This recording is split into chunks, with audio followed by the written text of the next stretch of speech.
shows, right? Yep, we've been on Live in the D. We've been on Channel 7. We're featured in Small Business Saturdays. Fantastic. We have the Spirit of Detroit Award. Look, She's on the Spirit of Detroit yeah, Award. And now she's on Detroit Award. We Love Detroit. Absolutely. Now she's come around Yes. full circle. Absolutely. We Love Detroit. We just love it. Right here, Sisters Shea is the product. Sisters Braid 2 is the shop. When are you open, Crystal? We're open Tuesday through Saturday. We start as early as 8 a.m. We take our last appointment around 6 p.m. So appointments, because you want to make sure that you're being considerate of others' time. Yes. And because that's something that's very important Right. to us. In order to give that comfortable quality service, we feel like the only way to go is by appointment. That's right. As soon as you get in, you're getting in the chair, you're getting serviced. My favorite. I will definitely be coming down. Okay. That's my braids. You guys must too. It's beautiful in here. Over a decade of experience, wonderful customer service. It's Thank so you. beautiful in here. I have to say again, right here on Detroit's east side on Mount Elliott. Sisters Braid too. Yes. You have to come down. They got to come down and see us, right, Crystal? Yes, absolutely. Because we love Detroit. Yes, Okay, say we it with love me. Detroit. Yes, we love Detroit. One more time. We love Detroit. Hey, another show, JJ. Larry, wasn't that so nice? It was so fascinating. You know, it's amazing what people can do when they put their mind to it. Absolutely, especially in this beauty industry. You guys have to make sure you come on down to Sisters Braid too. It's a jewel right Yeah. in your own neighborhood. Larry didn't buy me a style today, but at least I got an appointment for next And I time. gave you a smile. All the time. See you next week. To make your online tithes, offerings, donations, gifts to the Son of Man through Cash App, make your payment to $New Nation of Islam. That's $New Nation of Islam. Or call 601-786-7056. 601-786-7056. The views and opinions expressed on the following show are not necessarily the views and opinions of WHPS, its affiliates, management, or sponsors.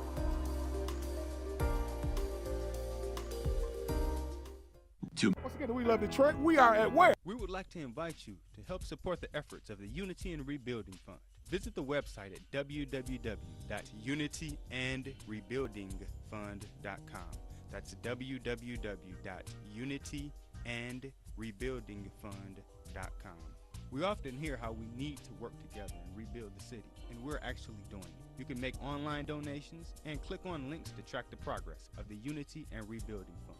And for more information, 313-868-0000 is a local number. Again, 313-868-0000. Support the Unity and Rebuilding Fund.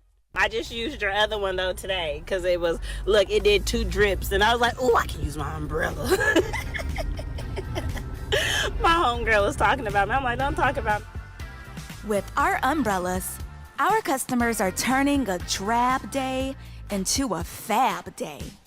After all, representation matters. In other words, rain or shine, we've got you covered. Introducing Designs by Deej, your one-stop gift shop for all things handmade and unique.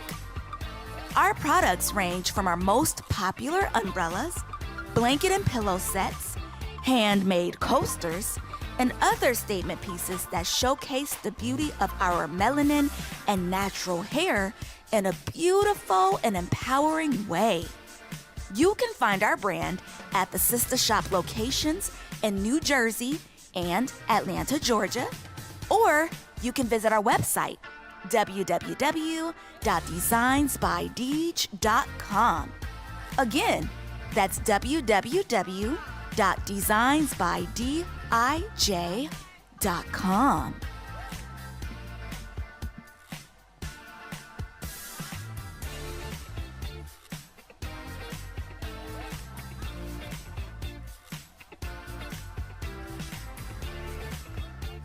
To make your online tithes, offerings, donations, gifts to the Son of Man through Cash App, make your payment to $New Nation of Islam. That's $New Nation of Islam. Or call 601-786-7056. 601-786-7056. The views and opinions expressed on the following show are not necessarily the views and opinions of WHPS, its affiliates, management, or sponsors.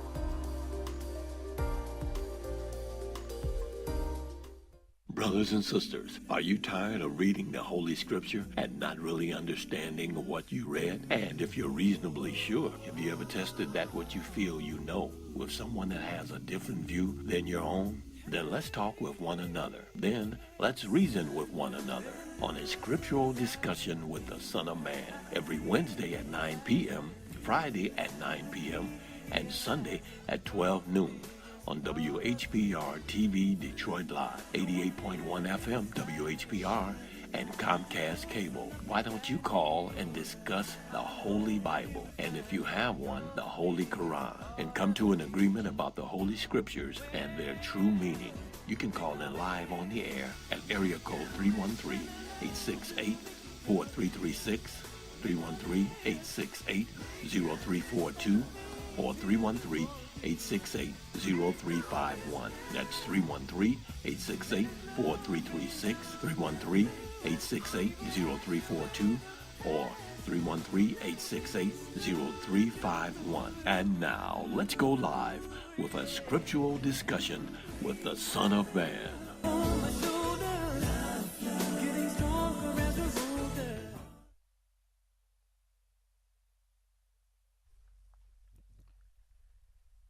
In the name of Allah, the Beneficent, the Most Merciful, the Truthful, and the Most Just, I greet all of you who are hungry and thirsty for the true understanding of Allah's Word, which is called Holy Scriptures, and for the truth in general.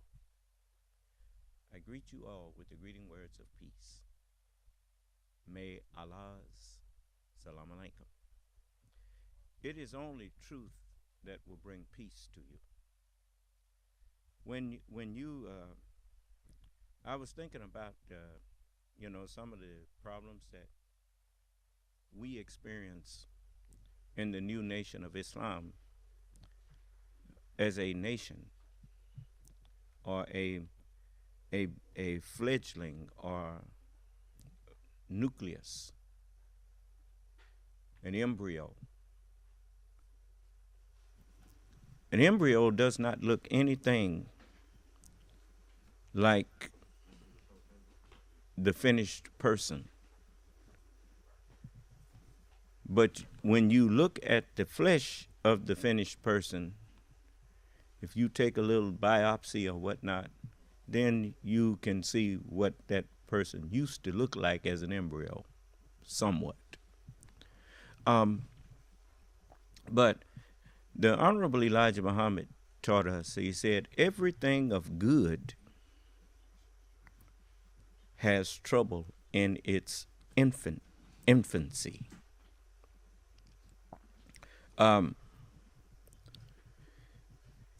He didn't go further, because it's my job to take it further. And what that is actually saying is everything of good has trouble in its infancy or beginning in a world or an environment that is evil. Do you understand? And so, you cannot, it's just like salmon. When they get ready to spawn, they have to do what seems to be an impossible task, swimming up waterfalls and that kind of thing. But they do. They make it. The strong make it. The faithful will make it. You see, it's like sometimes I get so angry with a brother or sister, and but it's written that whosoever cometh unto me, I will in no wise cast out. So, how many? If you check with people who left not with me now, they will tell you, "Oh no, he didn't put me out. I just left. I didn't cast nobody out. Okay, how mad I got with him because what is my alternative? I'm trying to build a nation out of my people who have. Well, I mean, that's all we do. We've been hating each other for 400 years. I mean, that's why people can do us any kind of way. They can murder us one by one and nothing happens because we don't love each other. What made me join the said Nation of Islam was that I saw love there. I saw brothers who would give their life for me, and they just meeting me. I mean, Brother Donald, when I first met Brother Donald, I keep talking about him a lot because he's like he was closer to me than any of my siblings. And I love my siblings, and they love me, but I never felt that my siblings would lay down their life for me. I remember once we was out selling Muhammad Speaks, and me and Brother Donald, and somebody was talking trash, and I had just stood up, and I went to deal with it, and Brother Donald pushed me out the way and said, "What you want to do, sucker?" and nobody ever did that to me. Just got in front of me to deal with somebody who was giving me a hard time. I had to deal with that myself. And brothers was just, I never saw people, black people, with that much cohesiveness and love for one another, and no weapons. I mean, these brothers ain't carrying no weapons. I was used to packing a pistol or something, around, or a knife or something, but they didn't carry no weapons. And not all of them knew karate or kung fu or whatnot, but some of them did. But the fact of the matter is that most of them was like Malcolm, brothers who had been out on the street, used to that hard life, and they just now, instead of terrorizing the black community, they was protecting themselves, and they were friendly towards black people, thanks to the teachings of the Honorable Elijah Muhammad. And I saw the good in that.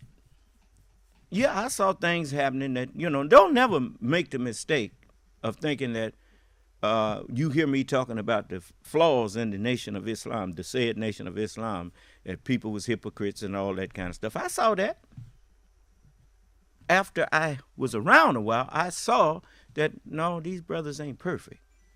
You understand? But the teachings was perfect.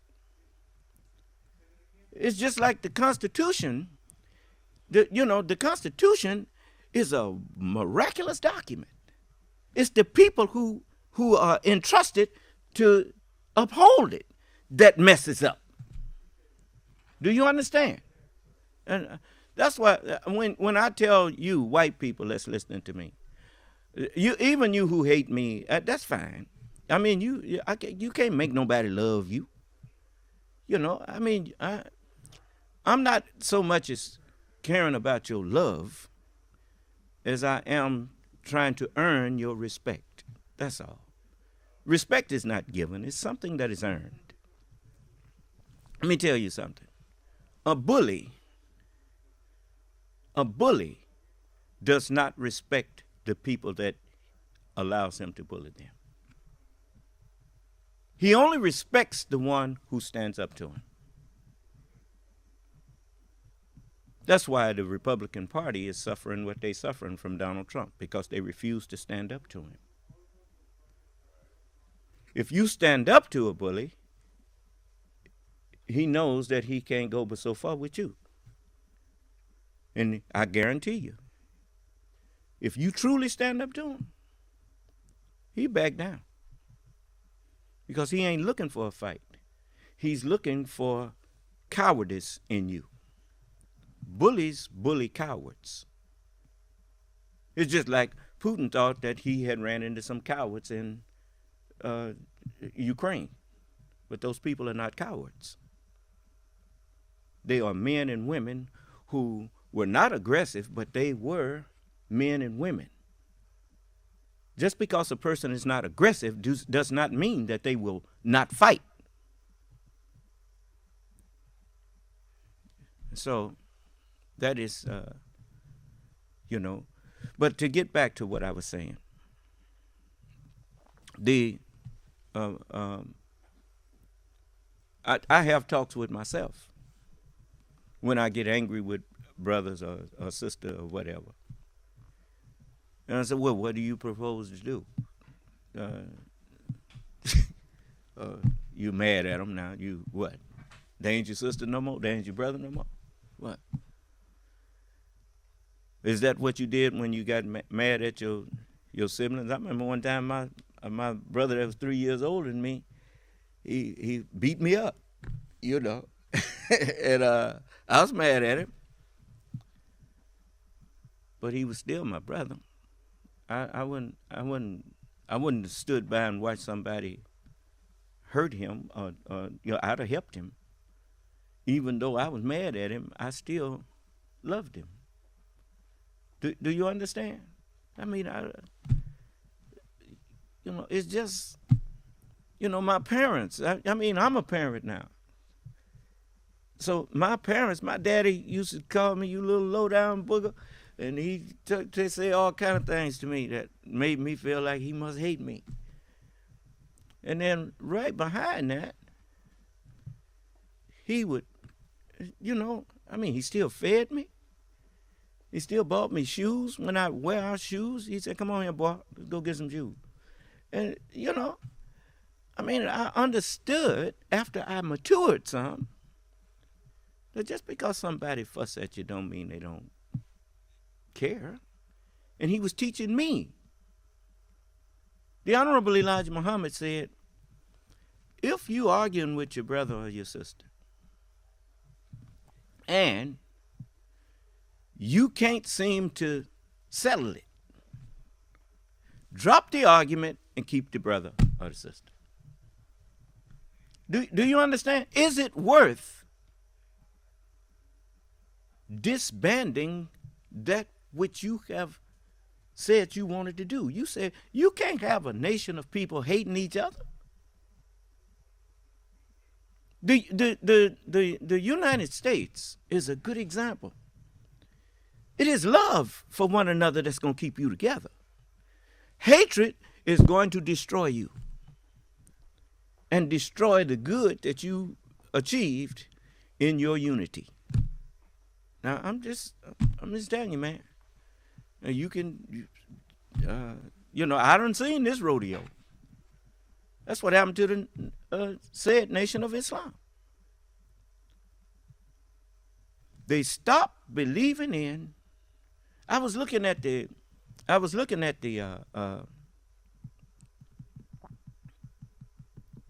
chain of command for the United States government.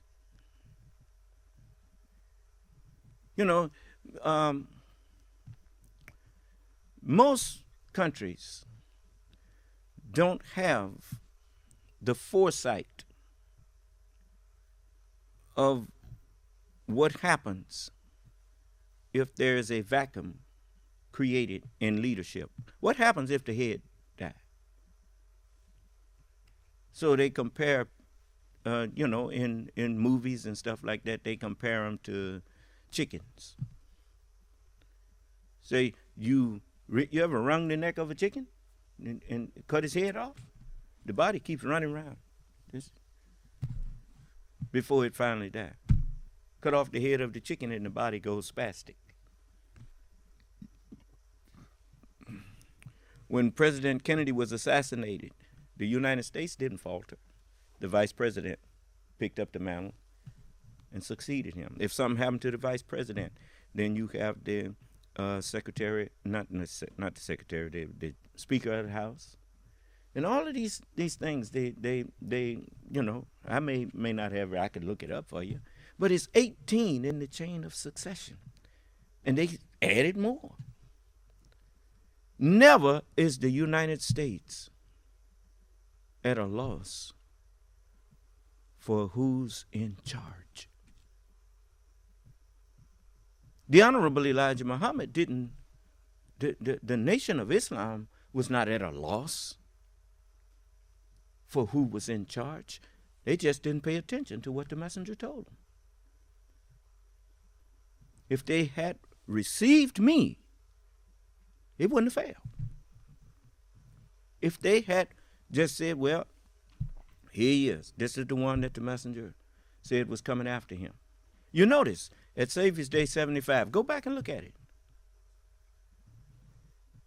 And then listen to the theology of time, where the messenger said, there's nobody coming behind me but God. I better tell you that. He told them that. They chose W.D. Muhammad. They didn't say, this is God. If he was God, then how do you explain him not being able to gain dominion over me?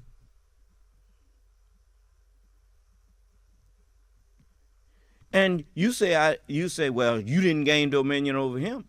Well, it wasn't my fault that I didn't gain dominion. He wouldn't talk to me. Farrakhan wouldn't talk to me.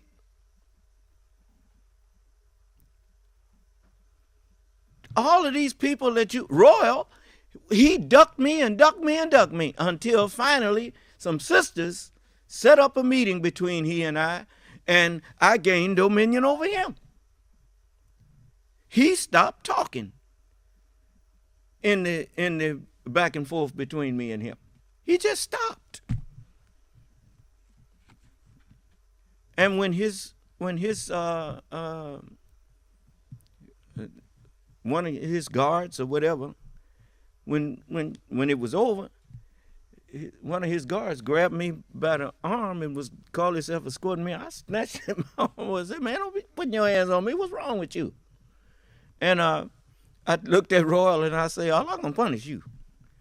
I said, when you came to visit me, I didn't let my followers disrespect you. So you let these people disrespect me? And he didn't say nothing. They said, we're not his followers. And Allah fixed him too.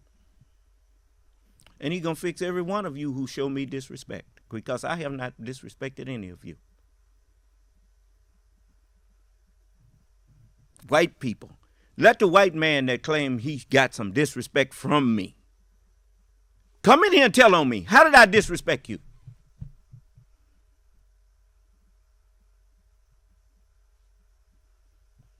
That's how you demand respect. You give it.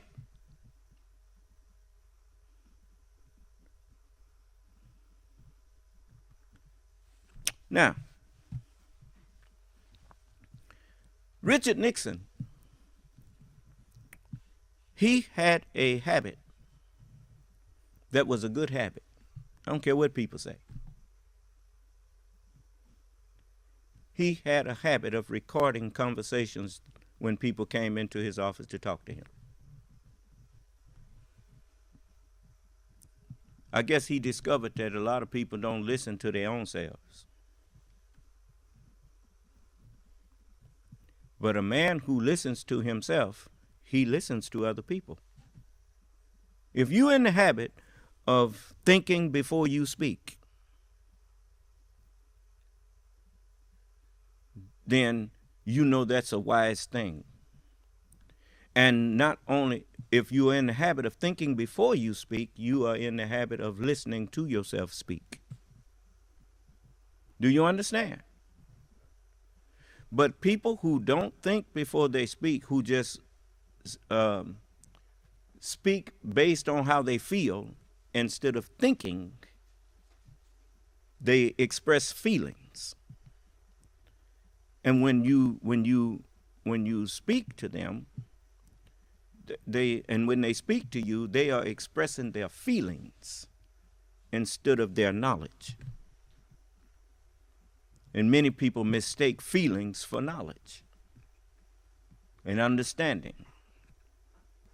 And so what you have to do is, now I'm telling you, if you want to keep peace between yourselves and others, when you all get together, just turn your recorder on on your phone, and then just have conversations. Then go back and listen to the conversation, so that you will know what was said. Because until you get in the habit of truly listening to yourselves. You know, I hear people all the time talking to each other, and both of them talking at the same time. That happens with us all the time. Both people talking at the same time, which means neither one of them are listening to the conversation. It's not a conversation. It becomes the only thing you can compare it to is dogs barking at each other. Both of them barking at the same time. There's no communication there. So, I truly hate to see, you know, when you've lost a family member, if you've lost your mother or somebody that you loved, or your father or whatnot, you can't rejoice when you see the loss of, someone else loses theirs. You feel that you can empathize with them. You truly can say, I know how you feel. I watched the Nation of Islam break up. I watched that.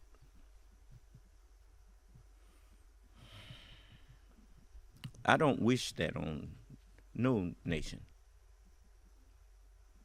Because in spite of all the bad that was there,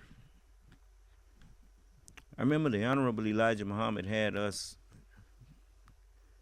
importing and exporting things as a nation.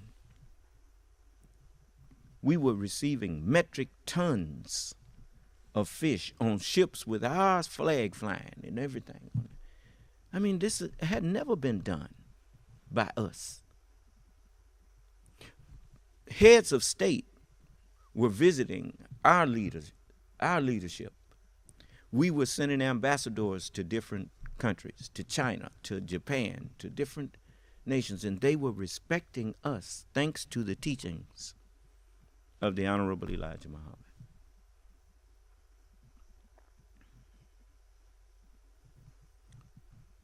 And because it was new to us, I think it frightened us.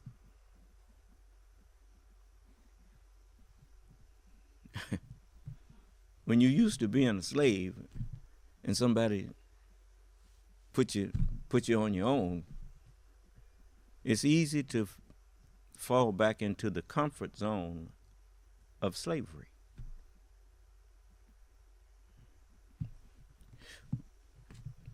But for a minute, you had an example of what you could achieve. That's what I'm telling you to remember as your brother, who just happens to be the Son of Man. And that I didn't even know I was the Son of Man. That's what I told Geno Jennings when he was tripping. I said, I know this is hard on your ears. It's hard on my ears. you know, I mean, you go tell me I'm walking around here wasn't thinking I was anything. Then somebody come up and tell me I'm the Lord, I'm the God. Well, Yeah, right. You understand? So I had to grow into the understanding of what is meant by all of these terms before I could feel comfortable accepting that what the Honorable Elijah Muhammad, he taught me about fasting, and I found that to be true. Just like I ate my first meal since Tuesday, yesterday. And I wasn't really hungry yesterday. I just ate, went on and ate. But the fact of the matter is, I had never missed a meal in my life until, I was eating 3 squares. Till the Honorable Elijah Muhammad taught me what fasting. He said, fast. He said, the less you eat, the longer you live. He said, we dig our graves with our teeth. Now, I had to try it. I tried it and found it to be true. And so, I'm 72 years old. And I can, I can do things that I never thought I would. I've seen old people before. Man, 70 years old is old. Now let's get real here. It's old to us. But you know what he said? He said, what do you look like, 70 and 80-year-old brother, talking about you old? He said, Methuselah would look at you and laugh at you. You nothing but a baby. You never even got out of babyhood. We die young because we don't know how to live. This world has deceived us, and its rulers have deceived us because we first deceived them. We put a curse on them when we gave them half a mind. And that was necessary. If you want to cure a disease, you have to culture the disease and study it. You heard people say it's a dirty job, but somebody had to do it. Is that right? I used to do maintenance. And man, I walk into some of them bathrooms, and they be filthy. Some of them still had feces in the toilet. And stuff just, I had to put on them gloves and get the mop and bucket. When I left that toilet, that restroom, I should say, it's a restroom, not actually a bathroom. It didn't have no shower or nothing in there. So it was just a restroom. And that's what they have at office buildings and stuff. They have restrooms, not bathrooms. And some of us didn't know the difference. We call them bathrooms, but they are not. They are restrooms. Just like you notice the areas that you see up and down the highway. They are rest areas, and they have restrooms. They don't have no showers in there. And it's not a bathroom. And so, I've learned to pay attention to words. That's how I discovered how marvelous and wonderful the English language is. Because it is a language in which, if you think before you speak, and you have a good command of the language, you can say exactly what you mean. Exactly. Not roundabout. You can be right and exact about your meaning. So in order to get us, and pardon me if I'm taking you the scenic route, when you're driving down the highway, there's a lot of things on the side of the highway that you see and you point it out and whatnot. But I'm trying to broaden your mind, broaden your thinking.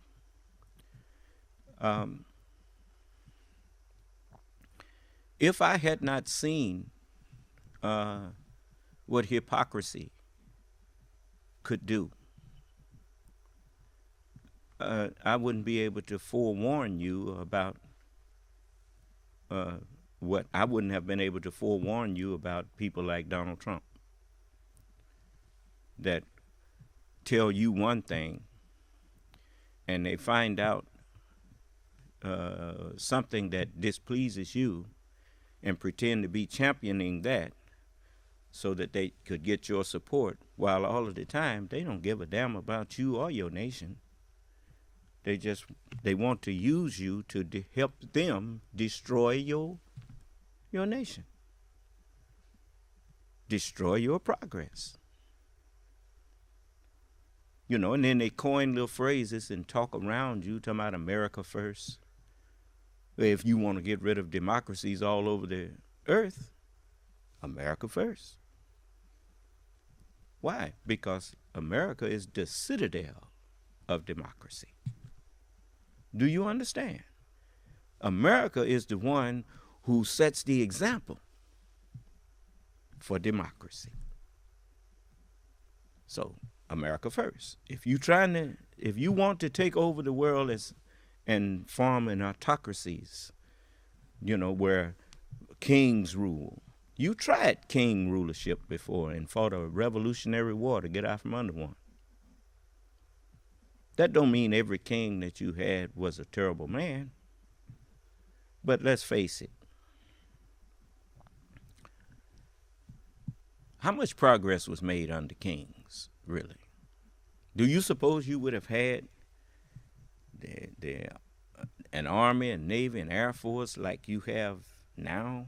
Would you have had all of this technology that you have now? Do you think you would have would you have all these millionaires and billionaires now if there had been king in charge?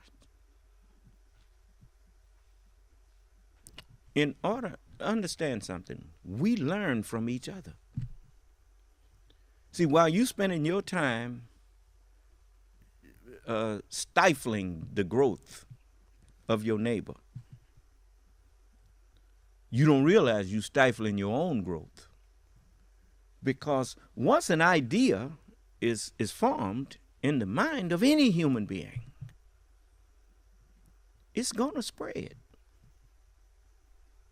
That's just the way life is, I mean, water that we are drinking now was drank on every other continent.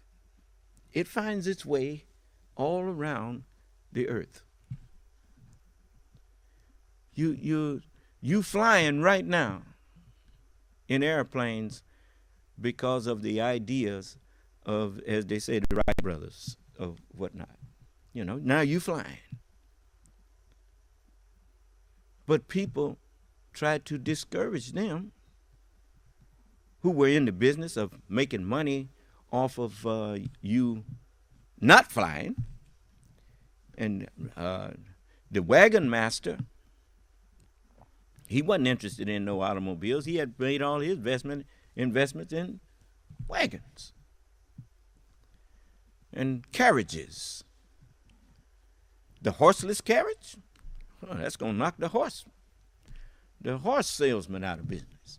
The carriage man that builds carriages with the ability to attach horses to it, he gonna suffer. But instead of him realizing that, I'll just invest in that. Yeah, right on. I'll invest. I think I'll throw in with you, man. Can I join with you in these horseless carriages here? But nobody wants to change. I mean, let's face it. I remember Wyatt Earp. I was looking at Tombstone. I done looked at that movie over and over. Tombstone with what's them two actors' name? What's that man that played Doc Holliday? Val Kilmer. And what was Wyatt? Who was Wyatt? Kurt Russell. Yeah. I looked at that movie. I must have looked at it 15 or 20 times. I enjoyed watching and every time I watched it, I would, pick up a little something else that was said that I missed the first time. But I remember the man came to Wyatt when he first came to town and said he was about to ask Wyatt to become chair. Wyatt said, not interested. And he said, I'm retired. He said, well, he said, I know you want to get rich, in so many words. He said, but I never saw a rich man that was happy or at peace. And Wyatt told him, he said, well, I'm already not at peace, so I just well be rich. So he had an answer for it. But I thought about it. Have you ever met a rich person that was really at peace? Really? Would one of y'all share with me the rich person that you know of that's at peace?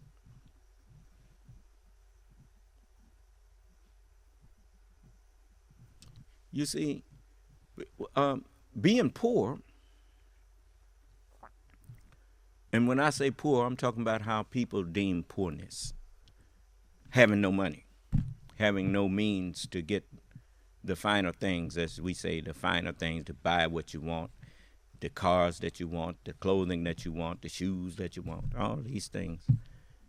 Not having the money to get these things, the house and all of that. But you notice the people who have all of those things, and they have the jobs, and they are the politicians and all of these things. Look at what happened with Nancy Pelosi's husband. All of the wealth and all of the things that, look at Donald Trump and all of these people that have wealth.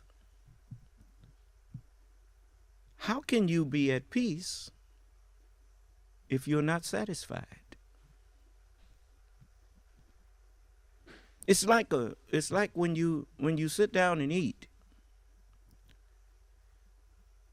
Who does not? Why do you eat? You eat to get full.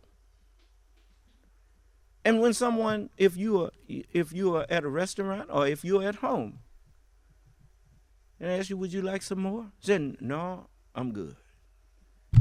Meaning what? I'm satisfied. Why are you satisfied? Because I'm full. But the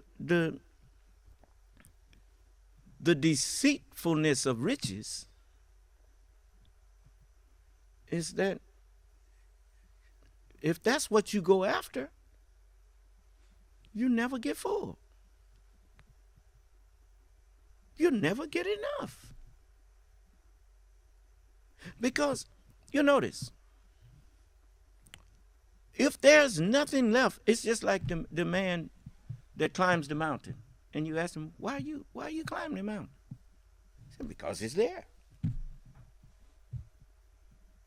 Just want to stand on top of the tallest mountain on the earth because it is there. And then once you get there, well, what's next?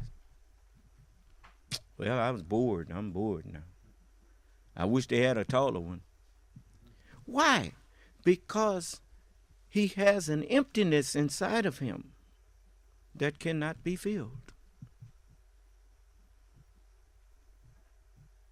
I'm telling you right now, it's like Doc told Wyatt Earp about Ringo. Wyatt asked Doc, he asked Doc, he said, Doc, what makes a man like Ringo do what he does? He said he has a hole right through the middle of him. And he cannot rob enough, steal enough, or kill enough to fill it. He said, well, what does he want? He said, revenge. He said, revenge for what? He said, being born. Well, see, in order to know why that line was in there, you got to know the history of why white people thought they were brought into being. I mean, look, let's get real here. Put yourself in the position of them. If you're going to judge somebody, you got to walk in their shoes, man. If I was made a devil and was told by my maker that you go on out there and do all your work, deceive all that you can, and at the end of that, you got to stop. And if you don't stop, I'm going to kill you.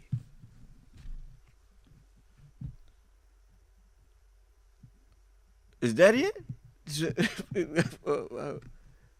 Well, how am I supposed to stop? And you done made me this way. You know, so what do you want me to do? You just got to stop. He didn't tell him no more. So he's mad. You're going to punish me for being the devil. You're going to punish whoever follow me. do you understand? And but that's all he was told. So his thing was, I'm going to do it to you before you do it to me. And so he felt justified in whatever evil he did to us. So now, in order to justify putting an end to him, you notice I have dreams that turn into nightmares, dreaming about teaching and arguing with people, you know, and wake myself up sometime fighting in my dreams. And it's getting more and more. But anyway, I was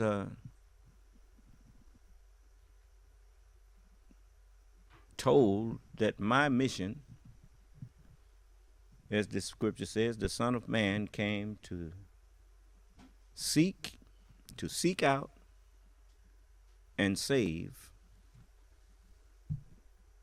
that mind which was lost. And so that's what I'm doing. That's why I spent a lot of time talking to the rulers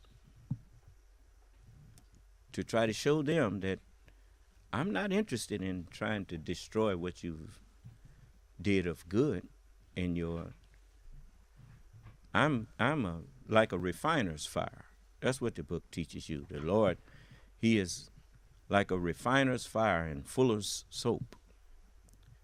I'm here to get the bad out of you and keep the good. If you will allow me to, I will help you to restore the soul of your nation. And we can put our differences, all that stuff in history behind us, because it was done. It can't be undone. It was necessary, because if it had not been done, I wouldn't be standing here talking to you. I mean, it's just like we walking around now with the pandemic so much, kind of it's in the rearview mirror. Do you understand? And the cure for it, the vaccination or the vaccine that helped us against it would not exist if the disease hadn't existed first. So without the disease, there would be no vaccine because it wasn't needed. Do you understand? But now the immune system has been taught what to look for if that thing surfaces again. And the immune system is made stronger. The immune system learns. And so it's made stronger by opposition. Life always triumphs over death. That's just the nature. Knowledge always triumphs over ignorance. That's just the, you know. The fact of the matter is, there is nothing impossible. Nothing.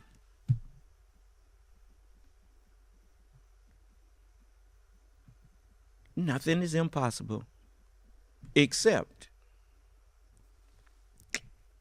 the things that you don't know how to do. The knowledge is there if you can find it.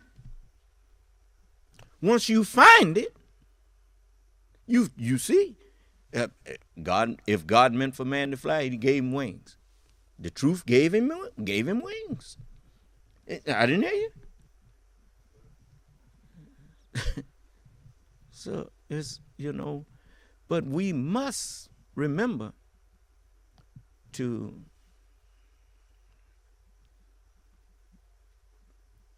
develop societies that encourage the growth of the human mind. And as we develop societies that encourage the development, the freedom to develop the mind that exists in each of us, then the power of the human family is multiplied billions of times. And in an infinite universe, billions is a small number.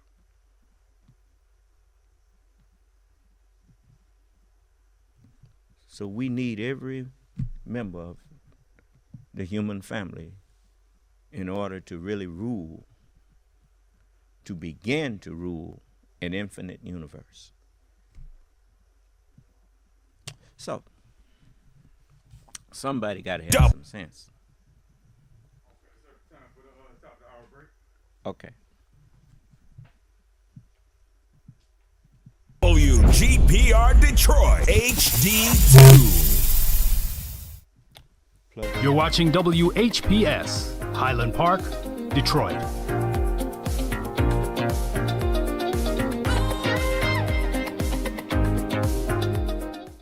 FM 88.1 WHPR, Highland Park.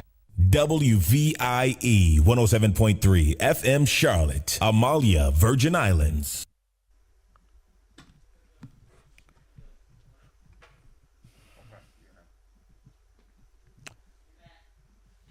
So, I was thinking about what,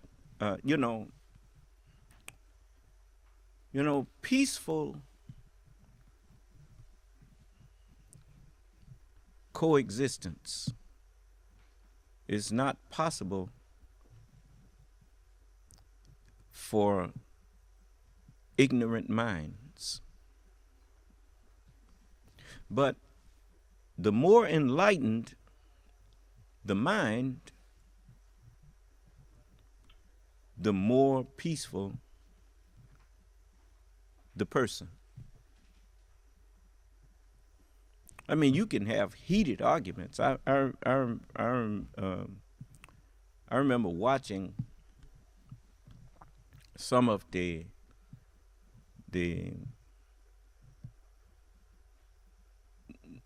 politics I didn't keep up with politics a lot, but it did kind of amaze me how the rulers could be sitting around the table arguing and getting on the floor of the Senate and of the House of Representatives. They'd be arguing like I don't know what.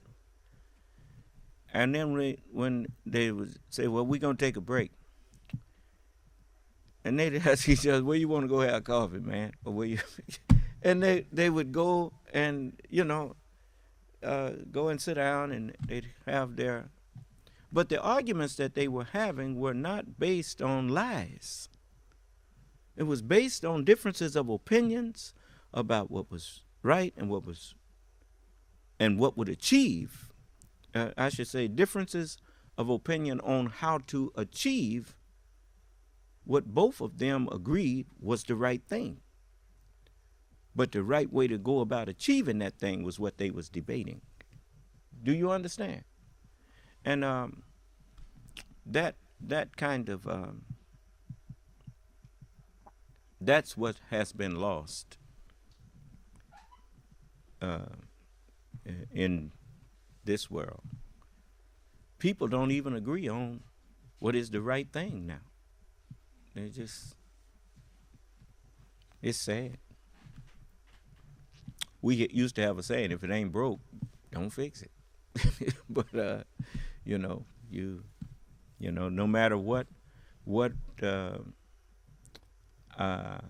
that's one thing that I will say about the Democratic Party, that they have not fallen into the trap of what enslaved us for 400 years. That old thing that you must put the old one against the young one and the young one against the old one. If one side is not against the other side, it won't work. You got to put both sides against each other. And so I have noticed that you got a president now that he does not hate the other side. He's not, and the party, the hatred is on one side. It's not on both sides. The news media needs to stop reporting it like both sides are responsible. No, both sides are not responsible. There was no debt ceiling debate from the Democratic side when it came time to raise the debt when Trump was in office. They raised the debt ceiling because America has to pay her bills. Do you understand? But it is not a both sides problem. It is a problem created by one side, and that is the Tea Party masquerading as Republicans, the Confederacy and the racists and bigots guiding the Republican Party in name Republican, even though they are not. You see, Republican used to mean someone who puts the republic first. How is it putting the Democratic Republic of the United States first to even threaten to default on the debt? No, you're not putting the republic first. You trying to destroy the republic first so that the other republics will lose heart. Do you understand? Okay. So as long as I see Joe Biden fighting and trying, and I see the Democratic people fighting and trying, I'm going to help. I'm going to help you as much as I can. Because like I told you, I ain't got no dog in that hunt. The messenger said a long time ago, he said, we are not trying to overthrow the government. Just your ignorance. That's all. So, I was looking at the Spanish Americans in Florida who the governor has just insulted and did them wrong. I used to go over into the Spanish Americans when we were selling fish in the black community when we first got all of those metric tons of fish. Let me show you what I'm talking about here. Yes.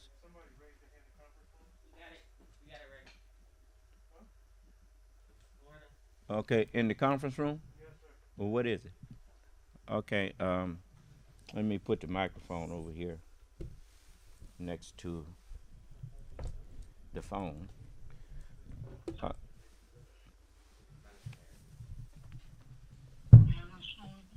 May walaikum ala salam. I just want to say, since you were talking about the president. What about the president?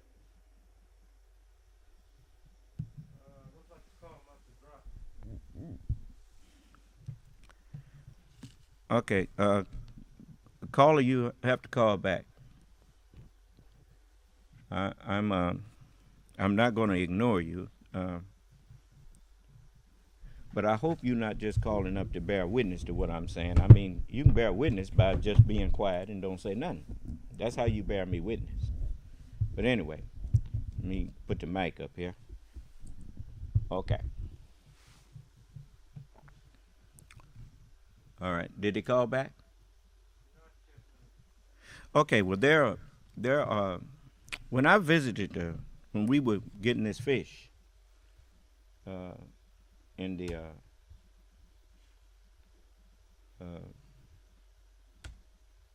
thanks to the Honorable Elijah Muhammad,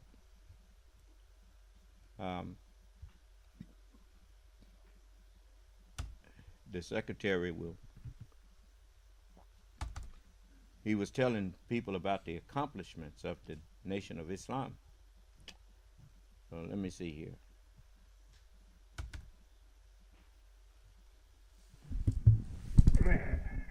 When you see the Honorable Elijah Muhammad this afternoon, you will see the man who Daniel wanted to stay. All praise is due to Allah for the Honorable Elijah.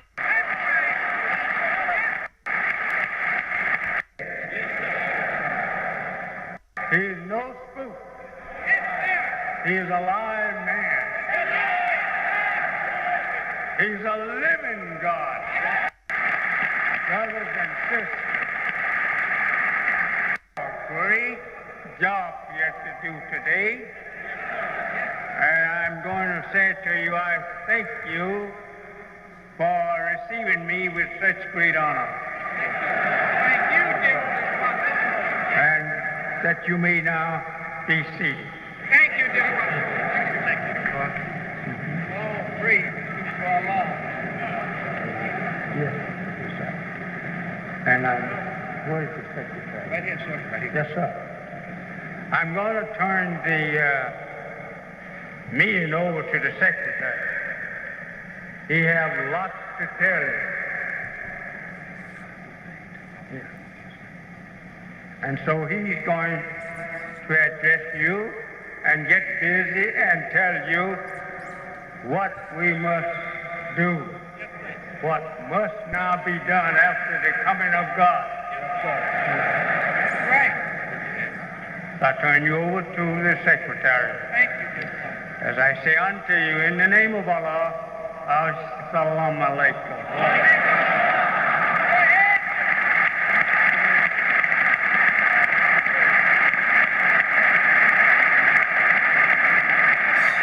Just a moment. I looked at myself a little coming in by mirroring my grandson here. He was telling me. So I hope you don't chop my head off for this mighty crown I have.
In the name of Allah, who came in the person of Master Farad Muhammad, and in the name of his true servant and last apostle, the Honorable Elijah Muhammad, Salaam Alaikum. First of all, brothers and sisters, I would like to thank the Honorable Elijah Muhammad and the Nation of Islam for allowing me to attempt to represent them as the National Secretary. You know, the Bible says that the last messenger will have a government upon his shoulders. Right. Now, this obviously must mean that the man has to be the foundation and the support for a new nation. A look at the accomplishments of the government established by the Honorable Elijah Muhammad proves beyond a shadow of a doubt that he is this man. That's right. Go ahead, National Secretary. As a foundation, we have Muhammad's temples in every city of America. Go ahead, that's right. We have temples in Bermuda, Jamaica, Honduras, and even in England. Right. Educationally, we have Muhammad universities of Islam in 46 cities. This man is truly building the foundation for a nation. Yes, sir. In transportation, we have a fleet of cross-country tractor trailers, the most modern. We have a fixed base operation air aviation department in Gary, Indiana. Now we know that America also has many aircraft that, although excellent in design and suitable for use, they are grounded. We are already in contact with America to purchase some of these.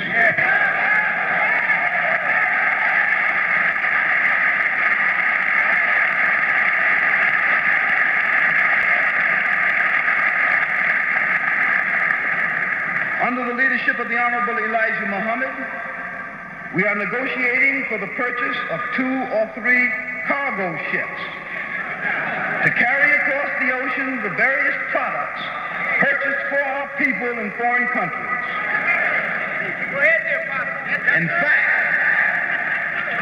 fact, the first shipload of fish from the unpolluted waters around the South American country of Peru has already arrived in Mobile, Alabama.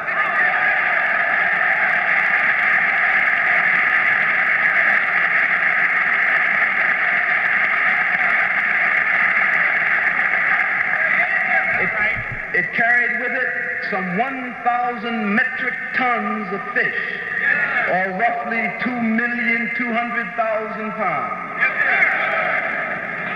The second ship is already on its way.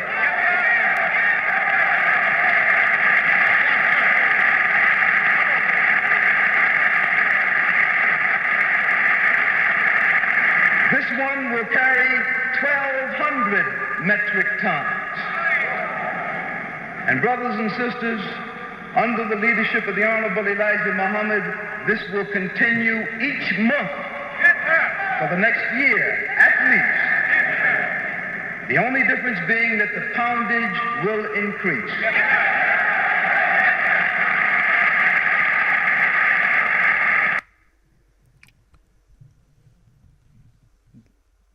The Honorable Elijah Muhammad showed us what we were capable of.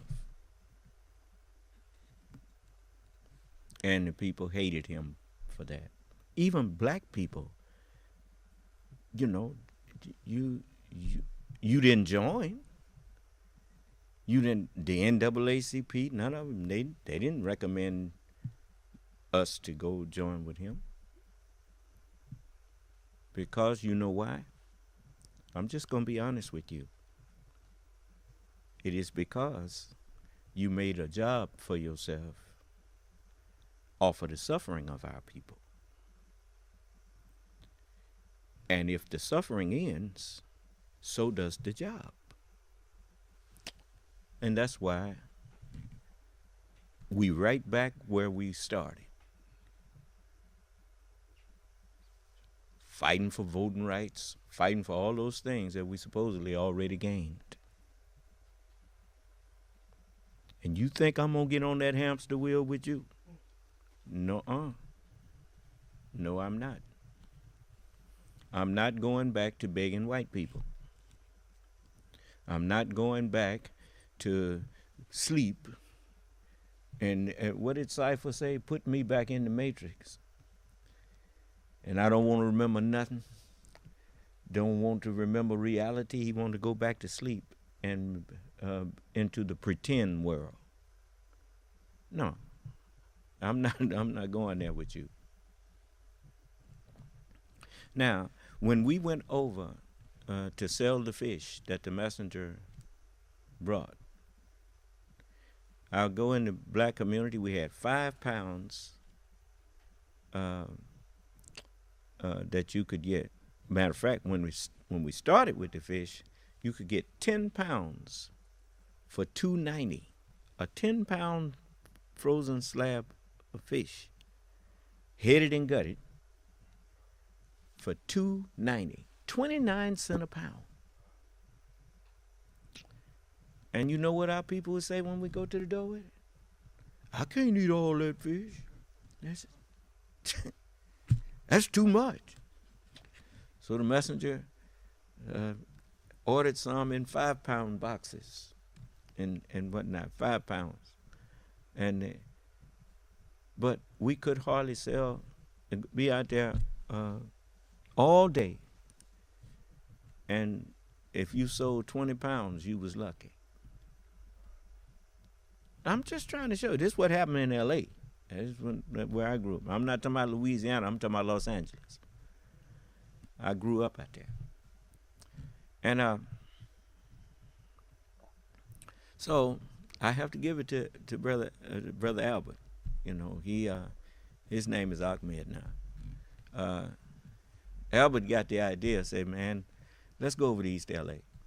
That's where the Spanish Americans were. And we started going over into East L.A. And we couldn't hardly speak the people's language. And they were so kind, the Spanish people. I learned to speak a little Spanish by them inviting me in their home. And we, some of them spoke both languages, English and Spanish. And so I learned this, she or he, whoever I would, and most of the time it was women at home.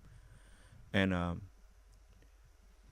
they taught me that fish is pescado. And she said, pescado. And I said, it's got one bone. She said, uno esplinus. And the meat is la carne. And so I learned to say,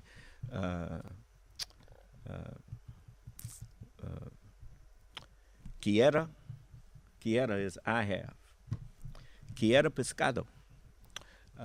Uno esplinus en la carne. And mucho pescado, poquito dinero. And a lot of fish for a little money. They started buying it by the cases from us. I'd go in there sometime and fillet it and boil it and show them that they could make fish salad out of it, like tuna. And they let me go in the kitchen and do all of that. And they was just as kind, and not once did any teenagers or anyone trouble us when we were in their community. And it was all together. Then I could see what the messenger was saying, how sick we are, what slavery has really done to us.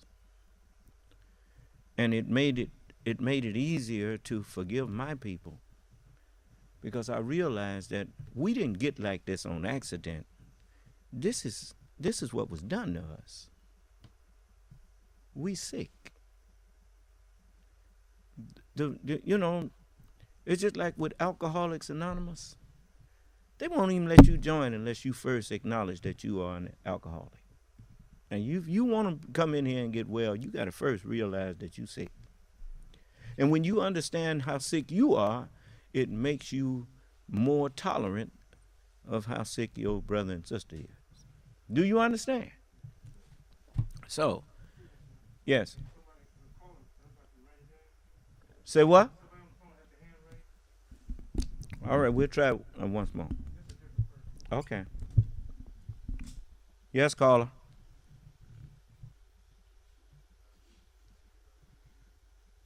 Kathy Harrison is a fucking slut with big tits and nipples. Go on in. I don't want to hear that, brother. Get this nut out of here.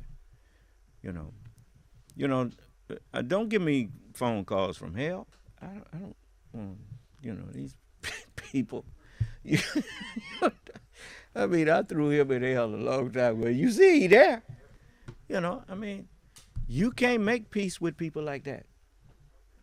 No peace, saith the Lord, to who? To the wicked. Y'all, I don't, look, never think that I'm standing up here talking off the top of my head. I'm not talking off the top of my head. I'm talking to you from the Word of God. And when I ask a question, that's what I'm listening for. That's what showed me that you've been paying attention, that I'm telling you what's in the Word of God. I don't wish peace to the wicked. Once you choose wickedness, who is the wicked? People who choose evil over goodness. What have I said to you in the way of knowledge that was evil today? Point it out. Then why do you come in here talking about some Kathy Harris or whatever? I don't know what that was about, but I don't want our people hearing that. From now on, when people come in with some cursing or whatever, just dismiss them from this thing.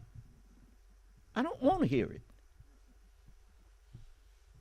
The minute you call up here with cursing and bitterness, I'm gonna cut you off.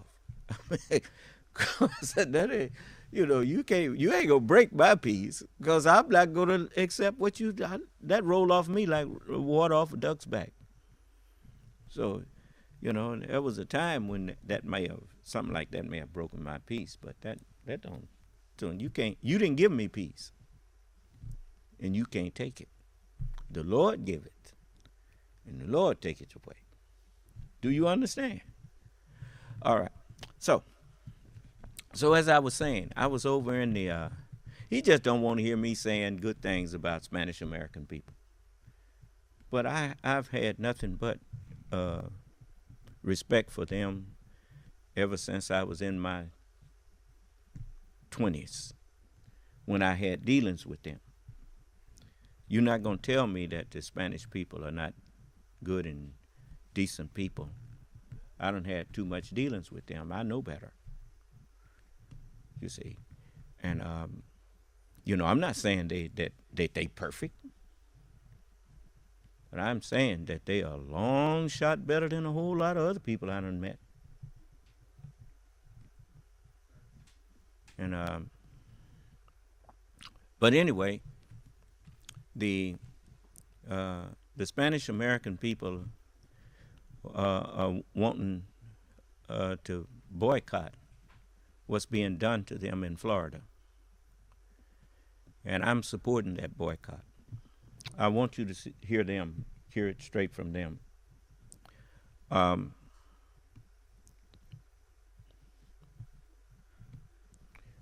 So you have that ready? You told me y'all had it ready. Well, the computer just froze, so give us a second for the computer back. But anyway, they It reminds me of what black people did in Alabama. When the people were mistreating black people in Alabama on the buses and all of that kind of thing, our people just decided that that's enough. I tell you what, we ain't gonna ride your buses no more. And when they started missing that money, they understood. Do you understand? So, you know, you don't have to pick up guns to get your point across. Pick up unity and control your pocketbook. Now, you want to mistreat me while you dependent on my money and my business? You got it ready? Yes, sir. Okay, well, let's let the Spanish Americans. We're asking you to use your voice. We're striking against Florida. No Florida, June 1st. Stop. June 1st. They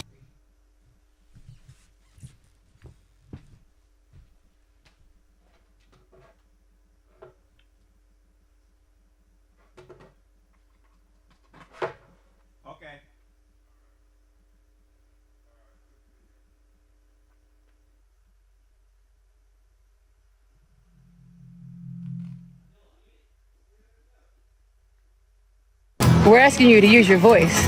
We're striking against Florida. No Florida, June 1st. June 1st. They striking. No work, no grocery shopping, no clothes buying, no gas getting, no nothing. Let's boycott Florida. Let's see their economy tank and beg us to come back. Paro laboral, un día sin inmigrantes este 1 de junio en protesta a la ley anti-inmigrante. I will no longer be buying any products that come from Florida. I stand with La Raza, and all you Mexicanos out there, shut down Florida. No Florida, June 1st. We're not shopping, we're not working, don't buy products made out of Florida. Oh no, not Florida. Sorry. June 1st, we are closing our businesses. We are basically giving America a day without a Latino. 1 de junio del 2023 vamos a hacer un paro laboral. Y si tú nos puedes apoyar con eso, hará la gran diferencia. We are boycotting Florida's oranges and all produce that is coming from Florida. No a los productos de Florida, están diciendo. El boicot es real. And I'm going to boycott everything that comes out of Florida State, from produce to fruit to whatever. Get the hell out of Florida. Don't go there. Boycott Florida. It's nuts. We're no longer going to Florida until that jackass is out of office. There it is, people. It's that time. Time to leave and say goodbye to Florida. I'm not giving a dime of my money. I'm not taking my family there. Not until this fascist bullshit ends. Never go to Florida. And the people of Florida, you need to do better. You need to do better. All right.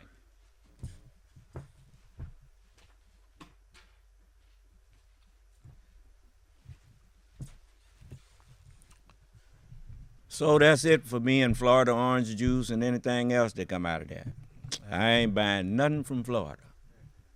Now, you know, I can empathize with them. People mistreating you and you taking your money and giving it to them, the hell with that. No. No, do it on your own. So, I'm telling all of my followers, don't buy nothing that come from Florida. All right? Until the Spanish American people tell you that they doing okay, then don't buy nothing from Florida. And wherever else they want our support, we will give it. You see, that's the thing that makes for a great nation. You see, they ain't talking about picking up some guns and going doing nothing to nobody. Unite and keep your money from going to them, since they love money so much and hate people. And it should be just the opposite. They should love people and put money in its proper place. It's just a medium of exchange. But anyway, So support the boycott of the Spanish American people in Florida and any place else that they feel that they need our support. Let's give it. Am I clear? Okay. Now, I want to say to you, my followers,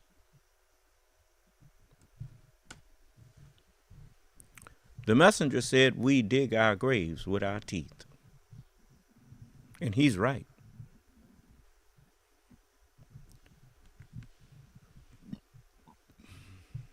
Starting today, we're going to, we'll eat today, but we won't eat tomorrow. Then we'll eat Tuesday, and we won't eat Wednesday. We'll eat Thursday, and we won't eat Friday, and we will eat Saturday, and then a small meal, if you would like, on Sunday. Then we won't eat Monday, and we'll eat Tuesday, and we'll keep doing that, and I'll keep reminding you. And now some of you, if you are sick, when I say sick, I mean sick, not hungry, but sick. You know, you ain't gonna die from missing a meal. I promise you, you ain't gonna die from missing a meal. But if you are sick and you can only eat at a little or whatnot at a time, then you can't go on fast. But I'm gonna tell you something. If you give your system a rest, one of the reasons why we feel tired a lot is because, some of us, just like me, my system hadn't rested since I had been in the world, because I was eating 3 meals a day. So my system was never resting. It was always working. Now, you may not feel that as a teenager or whatever, because the body is so perfect in its creation that, you can rev it and run it, and it just responds. But in the end, when it all, just like revving your engine, if you got it at the red line all the time, pretty soon that engine gonna start overheating. Even though you just got it at the red line, you may not be crossing that line, but just running it at that all of the time, it's not gonna last like it should. Because that's just the nature of you. Everything, anything that you want to last, you must perform proper maintenance on it.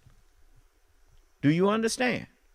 Maintenance, the root word of maintenance is maintain. If you want to maintain a car in its new condition, it requires servicing it. You want it to serve you, then you better service it. Do you want it? You got to serve it with what it needs. Our human bodies. I've been eating 1 meal a day since I was 22. Now I'm 72. And, I still am in pretty good health. And so I know that the Honorable Elijah Muhammad taught us the truth.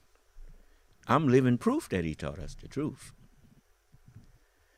Now, if your system it's not ever resting, that's one of the reasons why you feel tired a lot. All of the energy that you are sapping from yourself by not letting some of your systems rest.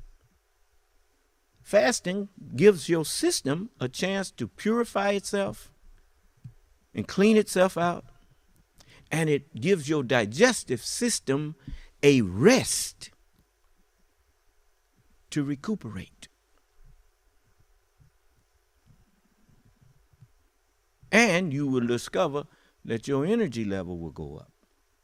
Do you understand? And so, I want you to, by the way, that helped Muhammad Ali.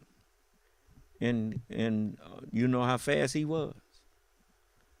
It's because a lot of times when Ali was in the ring, he was fasting. And it ain't called fasting for nothing. You walk faster, your reflexes are quicker. You know why? Because your strength, the strength of your body is not divided. Your blood flow is going to your limbs if you want to use them. They quicker because it's a lot more pep in you, because the systems are not requiring a lot of blood because they are at rest. So it's a lot of things that fasting is good for. But so I'm going to do that with you. It's not that you lead by example. so you're not going to be doing it alone. I'm going to be doing it with you. And I want you to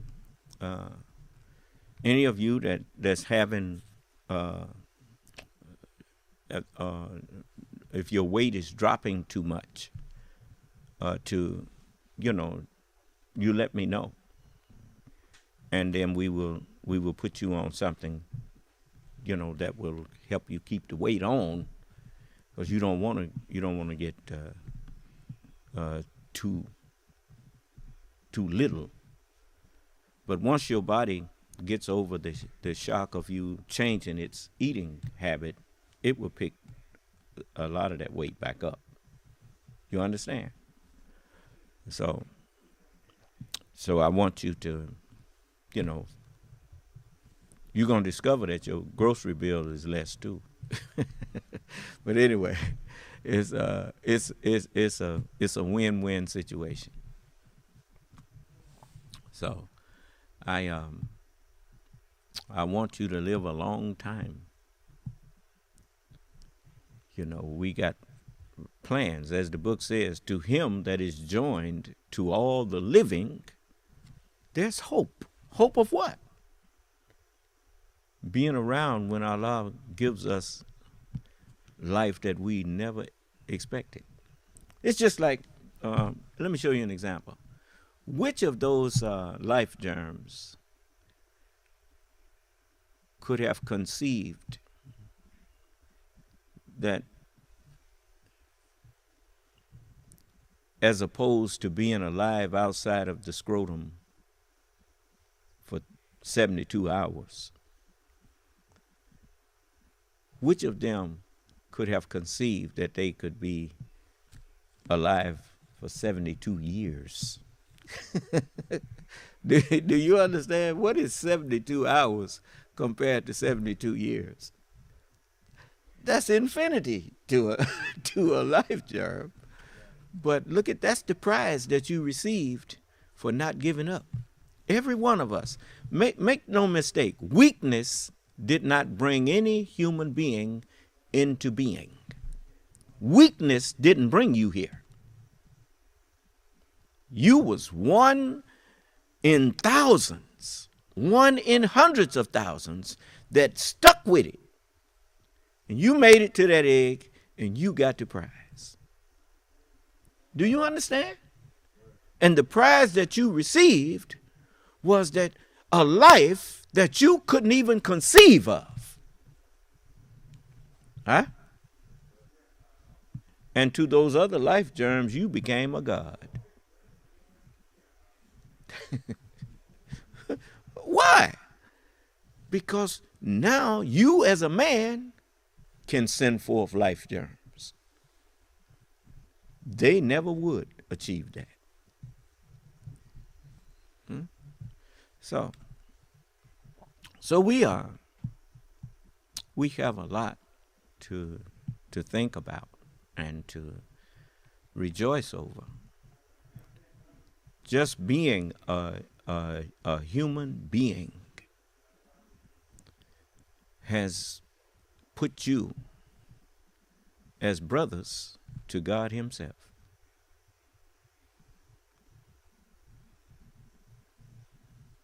I mean, you notice the prophets referred to their people as brethren. And they were called gods.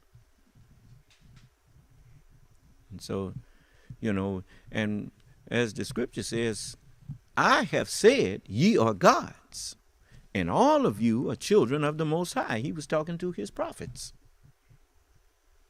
But you shall die like other men. Do you understand? Yeah. The messengers of God, even though they brought the messages, they didn't understand all of the messages that they brought.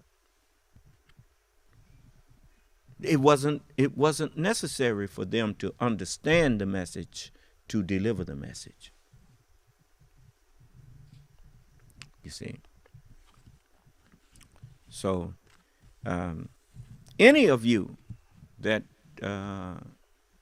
consider yourself scholarly in the knowledge of the scriptures,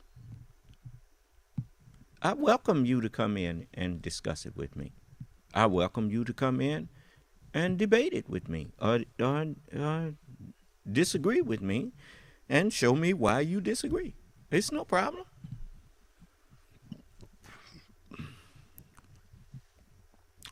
To convert people means to change their mind. How can you change a person's mind if you don't talk to them? You can't frighten a person into changing their mind. You can frighten them into not following their mind. But you can't frighten them into changing their mind. That just don't happen. They have a saying. It says, a man forced against his will is of the same opinion still. Are we clear? I look at us, and I refuse to let myself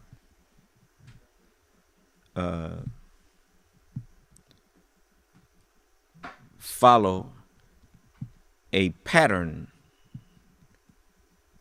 that is self-destructive. You don't overcome weaknesses and afflictions by ignoring them. You overcome them through resistance. You overcome bad habits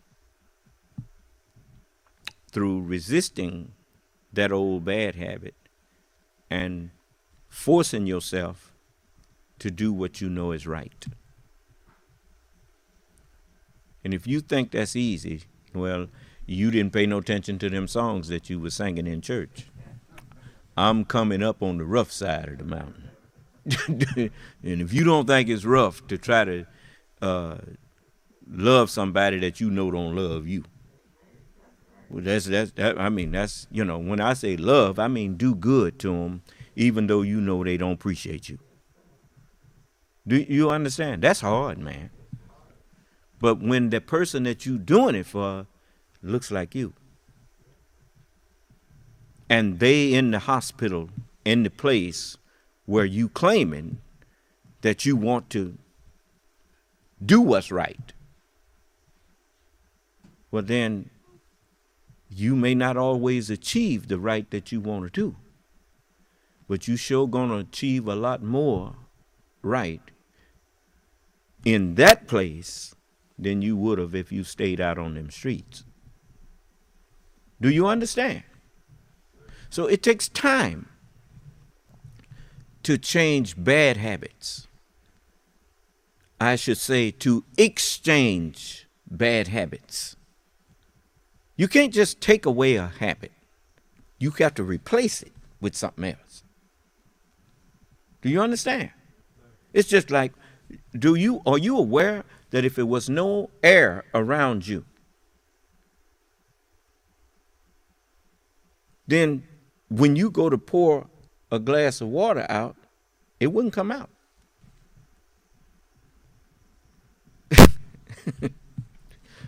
They show you that on a spaceship. You know, gravity has something to do with it too. But the fact of the matter is, when you ever had a container that had one top on it, like when you're trying to pull gas out of a can or whatnot, out of one of those gas cans, you go to pour it out and it just trickle. But when you open that little tab to let air in there, then it starts coming out full. Because everything is based on what you're going to replace it with. You got liquid in the thing, and air, as the air comes in, the liquid leaves easier. But if ain't nothing coming in to kind of push it out, it ain't going to come out. So we have we have to understand the laws of action and reaction and the laws of life. For the laws of life exist, and they don't excuse you simply because you're ignorant. Ignorance of the law of life. I mean, if you go and drink poison, poison don't say I ain't gonna hurt you because you didn't know I was poison. Well, no, you know it now. I didn't hear you. So you learn that it's certain things that you're not gonna be excused from. So you must remember not to just try to learn from your experiences. Study the experiences of others and learn from that too. Because you are no different. Whatever one human being is susceptible to, but for the truth that you know, the grace of God is the truth of that situation. You notice a ship, a submarine is much more graceful in the water than the ships that run on top of the sea. What happens on the top don't so much as affect the submarine. The water is basically always the same to the submarine. Do you understand? Unless you get too deep and below crush depth, and then he got a problem. You understand? But for the most part, as you adapt more to the situation that you're in, it's just like with us who understand the society that we live in. If you understand that the society is a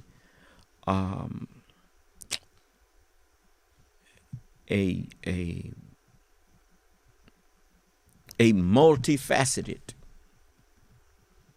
society with all types of dangers in it, then the word of God, the truth, the word of truth, the more you understand all of the facets around you, makes you like the submarine or like the fish.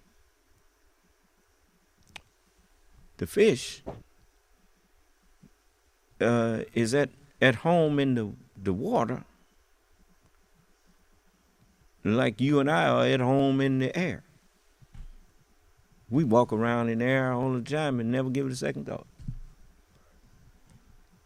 Okay, when you put on the whole truth, the natural and the spiritual, when you can understand the natural knowledge and put it in its proper perspective, and then you can understand the spiritual and understand that the two must agree before you act. Because the action that you take, that you would have taken without the spiritual knowledge, is totally different than the action that you take with the spiritual knowledge for the same situation. Do you understand? That's why when you come into Islam, everything becomes new. Allah said, I make all things new. That's how you know when you really came into Allah's religion and not someone's other than Allah, putting Allah's name, forging Allah's name to what they doing. Because when you come into the true religion of God, the true religion of God is peace. Understand? You enter into peace when you enter into the true religion of God. Anytime you walking around thinking that you need a weapon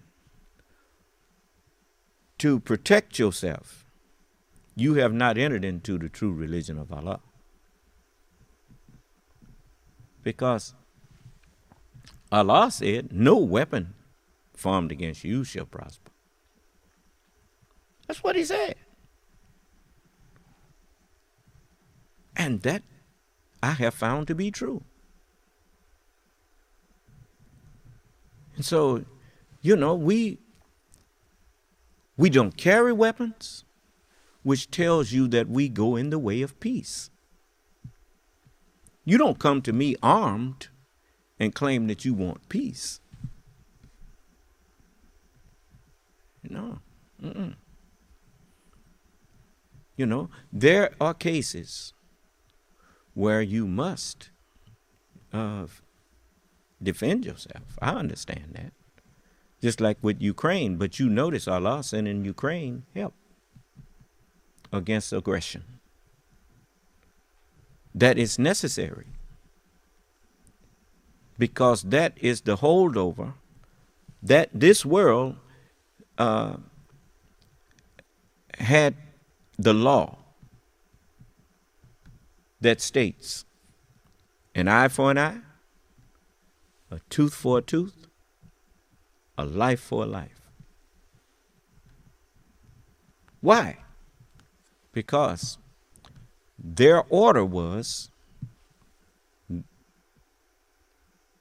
be fruitful and multiply and subdue the earth. So Jesus wisely said, up until John, the kingdom of heaven suffereth violence.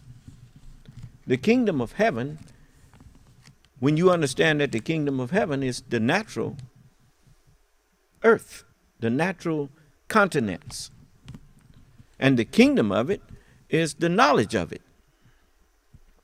And everywhere you go on this earth, you find, turn that down back there. Everywhere you go on this earth, you find trees. They may not be the same trees, but you find trees, you find flowers, you find animal and plant life. And this world for the past 6,000 years has been ruled by the mind that was given to the current rulers to catalog it all. And in so doing, when they went places that were already occupied, in order for them to complete their mission, they had to subdue those people so that they could be free to go in and out and do what they please. Do you understand? And so Allah gave them knowledge of how to utilize things that they found. I think I was taught in history that they found gunpowder, for instance. The Chinese had it. But the white man found a use for it that the Chinese didn't recognize. Do you understand? And so we got to do station ID.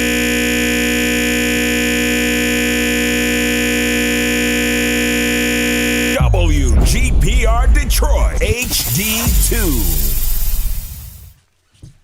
You're watching WHPS, Highland Park, Detroit.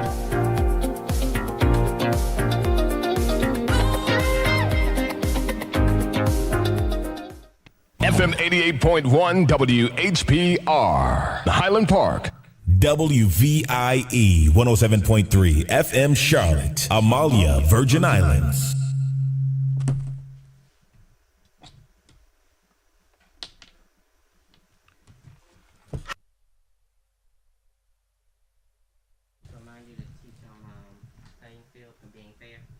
Beg your pardon?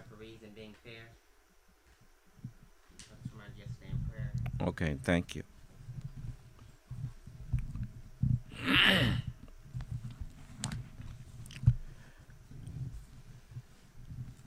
So, we have much that, what was I saying before?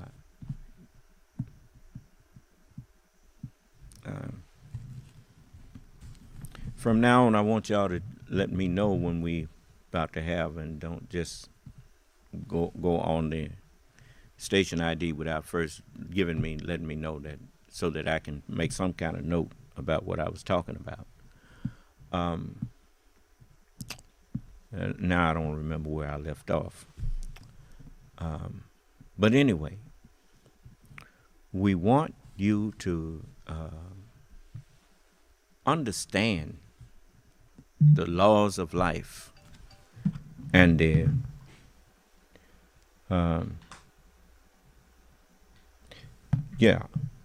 as I was saying about the Chinese had gunpowder, but the white man was given a knowledge, a mind that taught him how to utilize that to subdue and subjugate people. Do you understand? Because that's what his maker gave him. He gave him a mind that would think of things to do with stuff to help him do what his mission was, his manifest destiny, his written destiny. A ship's manifest is a written account of its cargo. The white man had a written destiny, a manifest destiny, to take dominion over every creeping thing that creepeth upon the earth. And that's what he did. He went forth conquering and to conquer. I don't want to hear that back there. It's distracting. He went forth conquering and to conquer. I remember back in junior high school, Vincent Price played in a movie called The Conqueror Worm. And you go over into Isaiah, it calls Jacob or Israel a worm, you see. And in Revelation, it says, I beheld a white horse, and he was given a sword and a crown. He was given a crown, which means he was given dominion. And for kings wear crowns. And as it says, I'll briefly read it to you. This is chapter 5, I think. I'll tell you in a minute, or 6. Let's see.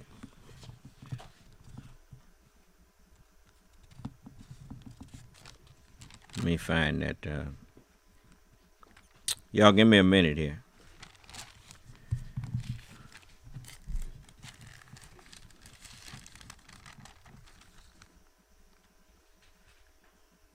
Yes, it's chapter 6.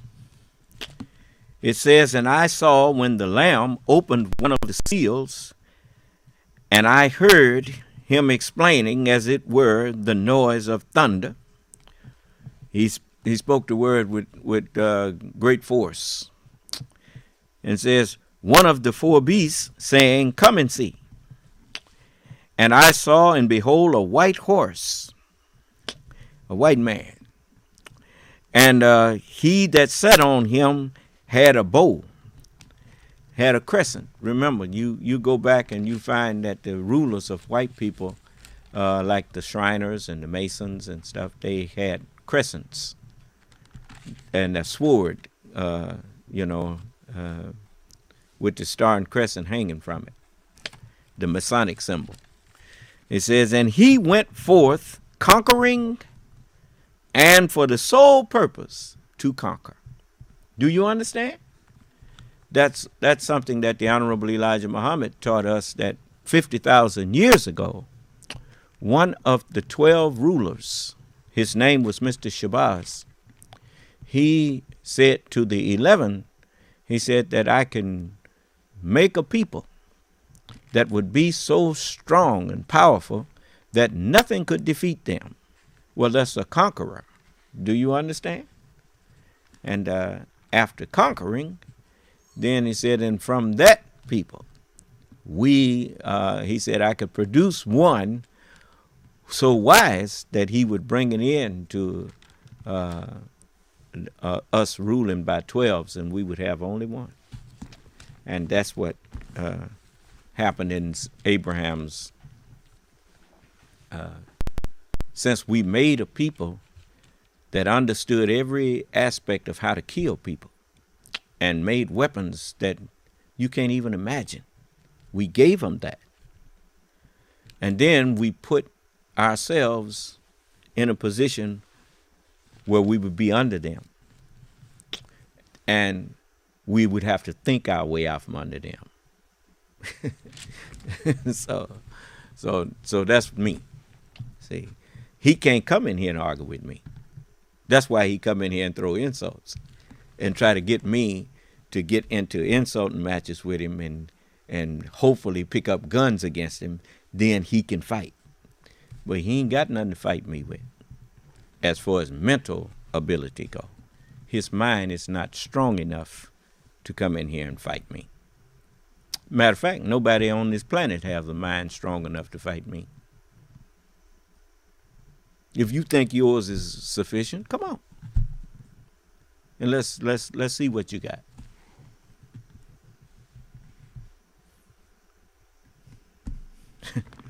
I'll let you take up reading where I left off. This is the supreme wisdom. The reason it's called the supreme wisdom is because it's from the supreme being. And if I was not the supreme being, I couldn't stand up here and explain it. Even the prophets couldn't explain it. So I'm satisfied with who I am. The messenger told me that I'm God. Now I believe I'm God. So now if you don't believe it, that wasn't important. He didn't tell it for you to believe it. He wanted me to believe it. And so now I believe and I'm ready. This is like you saw Matrix. It wasn't about, but when he went to see the oracle, it wasn't about whether she believed in him. She told him, look at that sign there. It said, know thyself. You got to know. He said, she told him, being the one is like being in love. Nobody can tell you. You just know. From bones to whatever. So you just know it through and through yourself. From balls to bones. And so You know, I had to finally accept that. You notice when Neo stopped running from Smith, and they were saying, "Why don't he run?" And Morpheus said, "He's starting to believe." You know, well, why did I go to Mississippi? I was starting to believe who I am. You know, why do I go any place that I feel like going now? I ain't take no guards with me. The same way these books were guarded and protected, I'm guarded and protected by Allah himself. He said, "I will keep thee in the day of temptation that shall come upon all them that dwell upon the earth."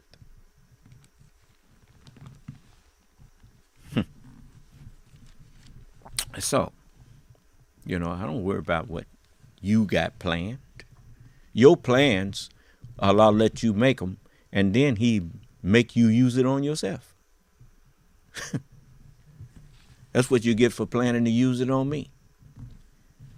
So anyway, so Jesus said about the,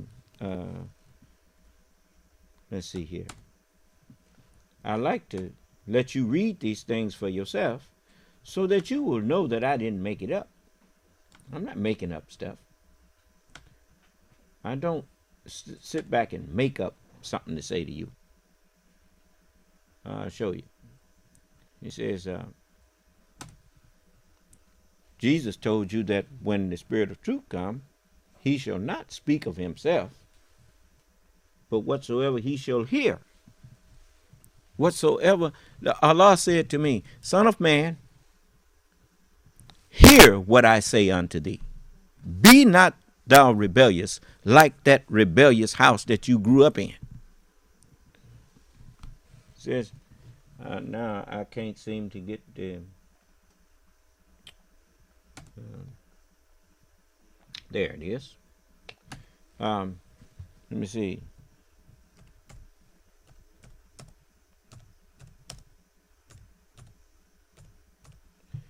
This is in the gospel.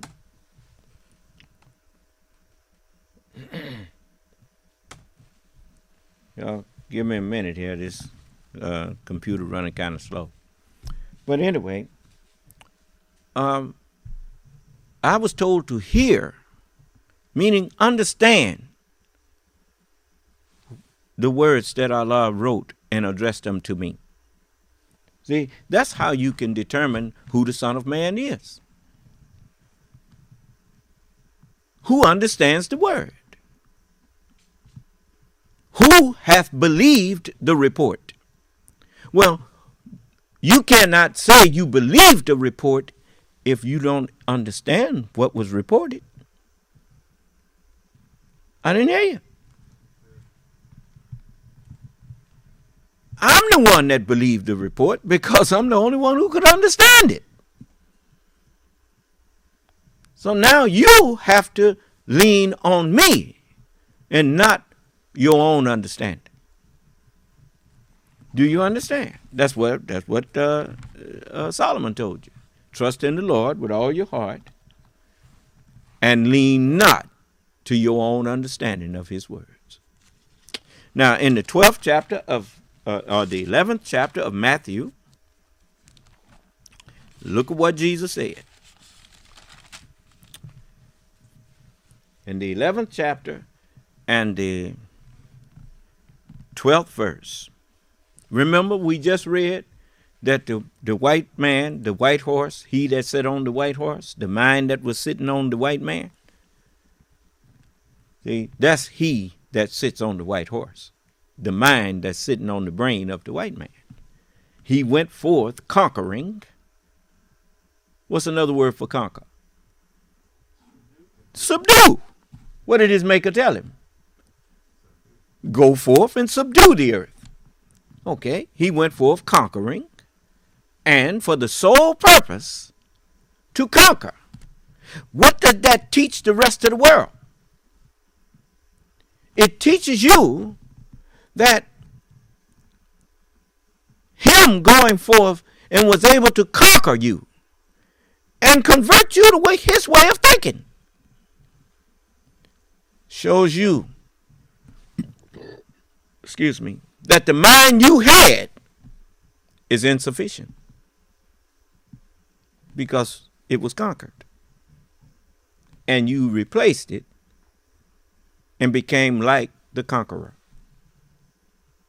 I didn't hear you. Everybody wants an Army, Navy, Air Force, and Marines now.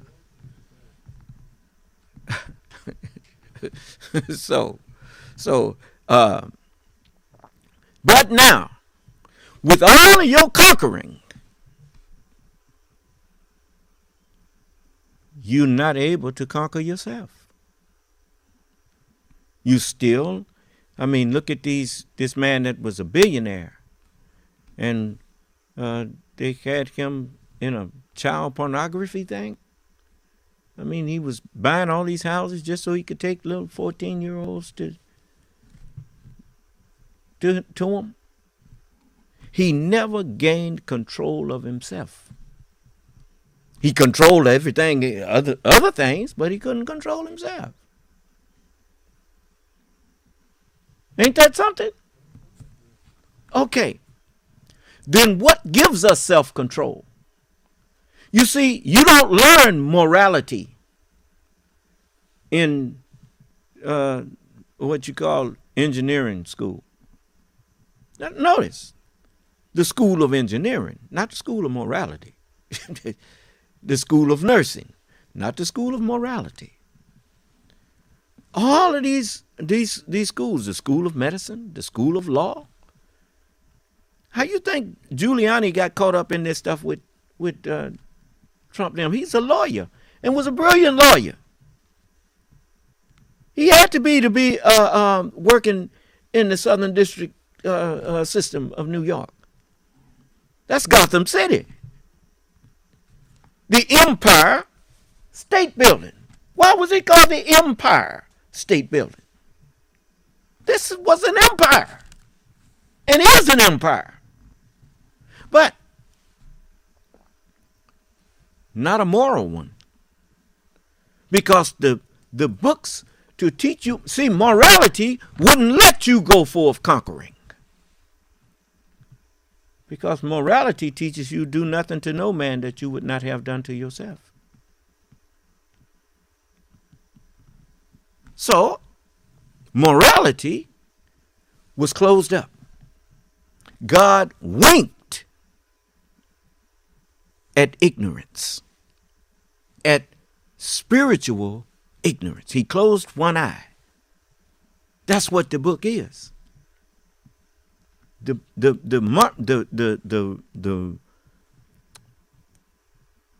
mind or Lord from heaven came last. As Jesus said, I have yet many things to say to you, because Allah was telling him to say that.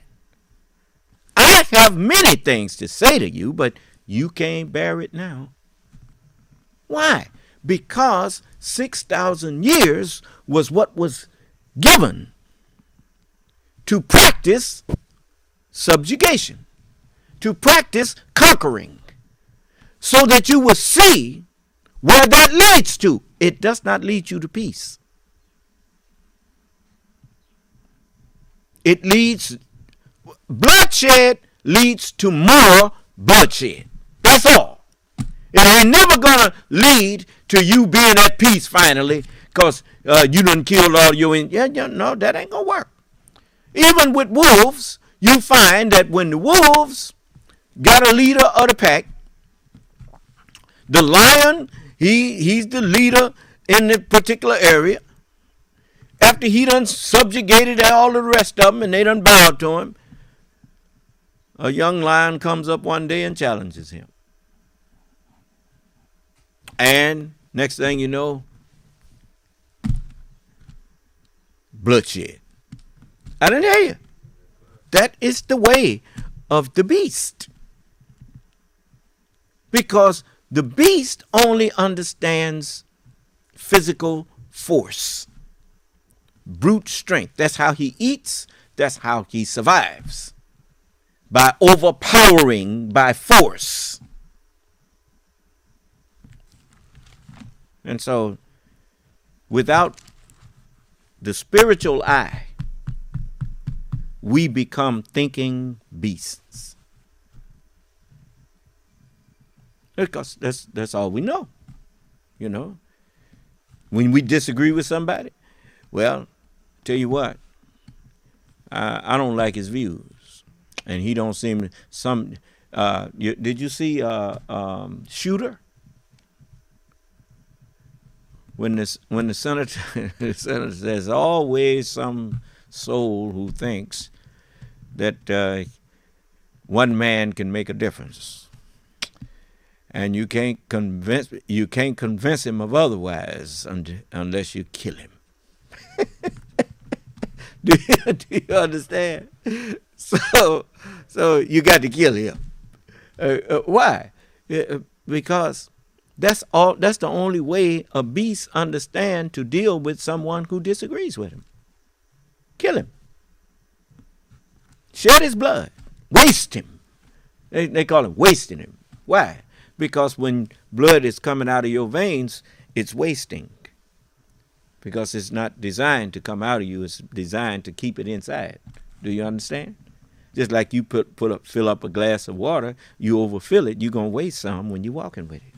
Do you understand? And you call it wasting. Okay. So, look, I couldn't judge this world if I didn't understand it. I told you can't talk over my head. I can talk over yours, but you can't talk past me. Not anymore. I hear you. As WD told you, he said, if anybody comes with the serpent's mind or the serpent's voice, even though it be a whisper, we will hear it. And when we hear it, it will be driven out with the force of God. And nothing on this earth or in this universe can withstand the force of God. Okay. Now, in the 11th chapter of the book of Matthew and the 12th verse, it says, and from the days of John the Baptist until now, the kingdom of heaven suffereth violence. To suffer something is to tolerate it. Do you understand? Suffereth violence, and the violent take it by what? They take it by force. They conquer each other. Is that right? And that's what you notice. Wolves ain't satisfied. Ain't no creature satisfied to when they in the pack to just stay up under the leader. All of them always scheming to get the leader. And the leader know it. Do you understand? So, you know, anyone who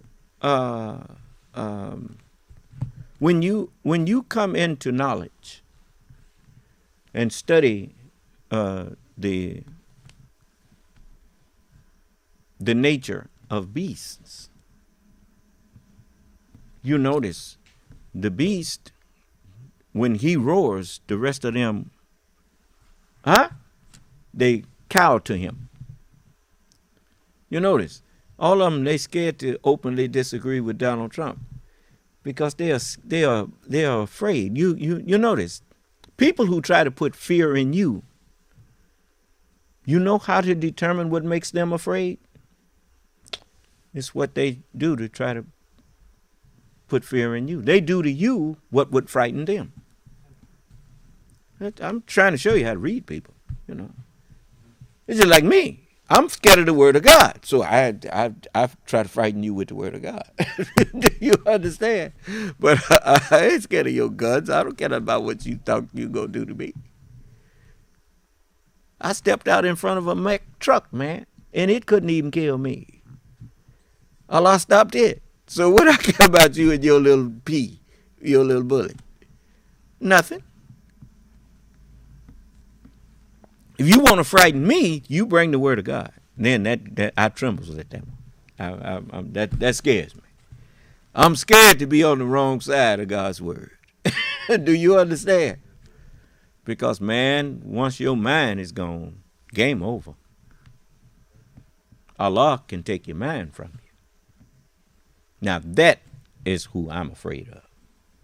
As the scripture says, fear not them that can kill the body, and after that have nothing else they can do. He said, yeah, I'll tell you who to fear. Fear him that after he have killed, have power to cast into hell.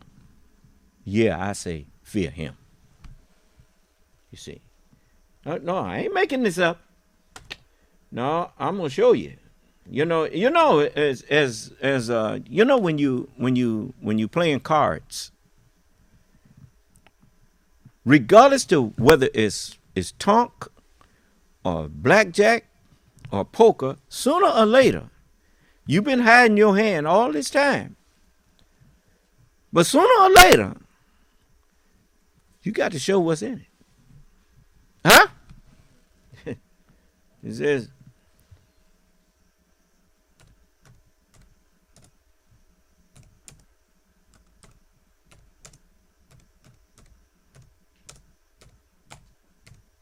this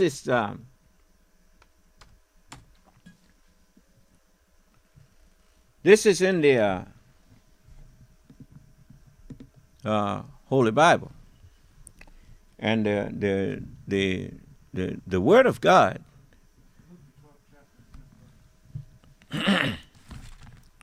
in the 12th chapter of Luke, and my brother said, this is the fourth. I'm going to start at the 4th verse. And I say unto you,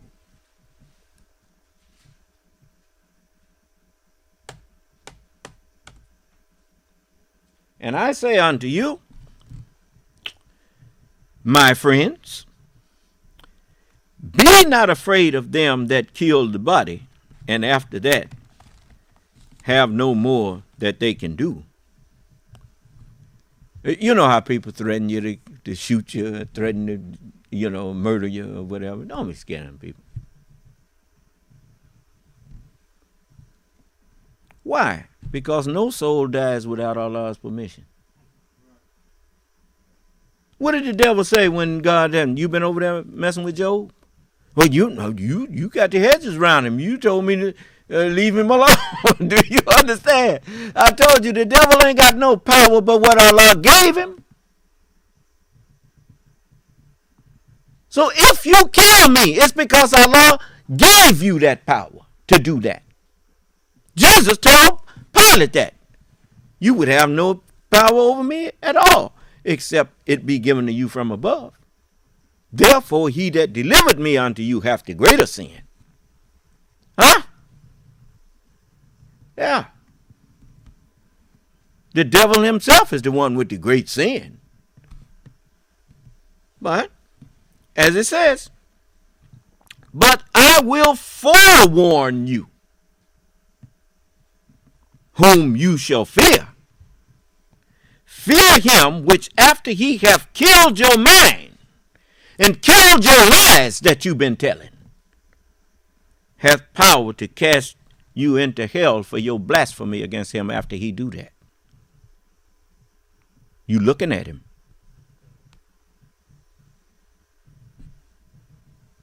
See, I take away your right to speak disrespectfully to me and to what I'm teaching, because I prove to you that what you've been listening to is a lie. And I invited you to come in here and show me what's wrong with what I'm teaching. And then you come in here blaspheming? Allah said, cast into hell every ungrateful, rebellious one. What you see me doing? Casting them into hell. How you know they're in hell? Hell rages.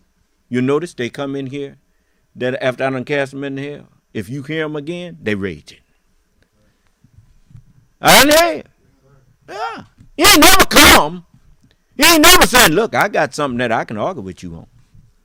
No, he comes in cussing and raging. And I just cut him off. And, he got to listen. He can't help it. He's just in hell. And, he wished that he was a Muslim. If he didn't wish that, he wouldn't keep listening. I don't know you, brother. So, I mean, the book told you that you should fear me. But if you don't, well, okay, keep living. You will. So the book says in the let me show you. This the 8th chapter of Isaiah. See, you messed up when you came in here speaking blasphemy, speaking disrespectfully to me. That's why you in the shape you in now, boy. Isaiah said this. Now, you remember we got an old saying here. Fools rush in where even angels were scared to go. What did Prophet Muhammad say when people was trying to come, they would come to Jesus and ask him, do you see our condition? Won't you intercede for us? Jesus said, I'm worried about myself, man. I ain't never seen my Lord this angry. You know, I was asked, why do you have all these terrible nightmares and dreams and stuff all the time? I said, because the end is near. I'm sick of these people. I wake up thinking about my job. I sleep thinking about my job. And I think about all of the trouble and hard times you give me for just trying to teach you the truth and save your life. I ain't going to have to put up with it much longer. You just wait. You're going to wish you had to listen to me. I know you don't believe it. You didn't believe it when I told you what Donald Trump had planned, but you saw it in living color. I told you he was going to try to get rid of your government. That's what he meant to do. Yeah, I told you before it happened. Now, in the 13th verse, it says, sanctify the Lord of hosts himself. Himself. Himself. What you got standing up here talking to you? A man that tells you that he's the Lord. I didn't tell you the Spirit of the Lord is upon me. I told you I am the Lord. Huh? Have you proved I'm not? Let me hear your proof. Let everybody hear your proof. Open up the scriptures and show me what I'm saying that's contradicting the scriptures.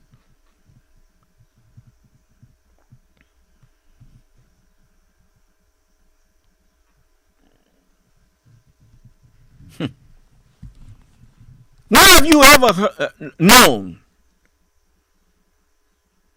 the Orthodox Muslim world to accept a man standing up claiming to be the Mahdi, and they did not confront him? Their silence is proof that they have not found anything in the hadiths of Muhammad, which is the sayings of Muhammad, or in the revelation of Muhammad, which is called Holy Quran. They have found nothing to contradict me with. The mere fact that I'm revealing the understanding of the book without their help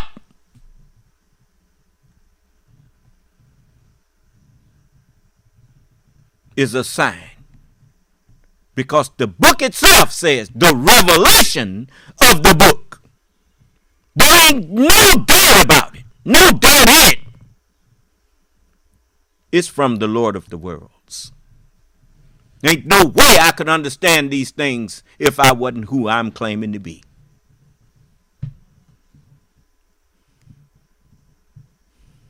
And your blasphemy, you gonna pay for it.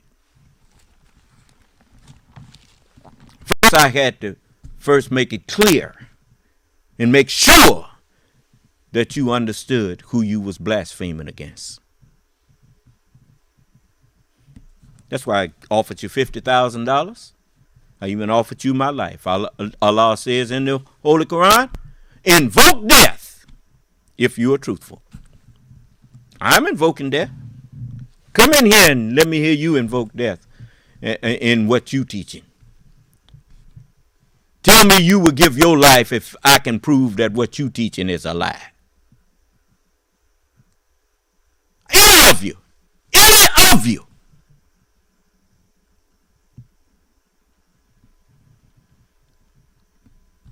I wouldn't care if everybody on this planet reject me.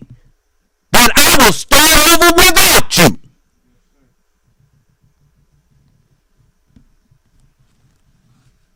Do I look like I'm about to fall over dead?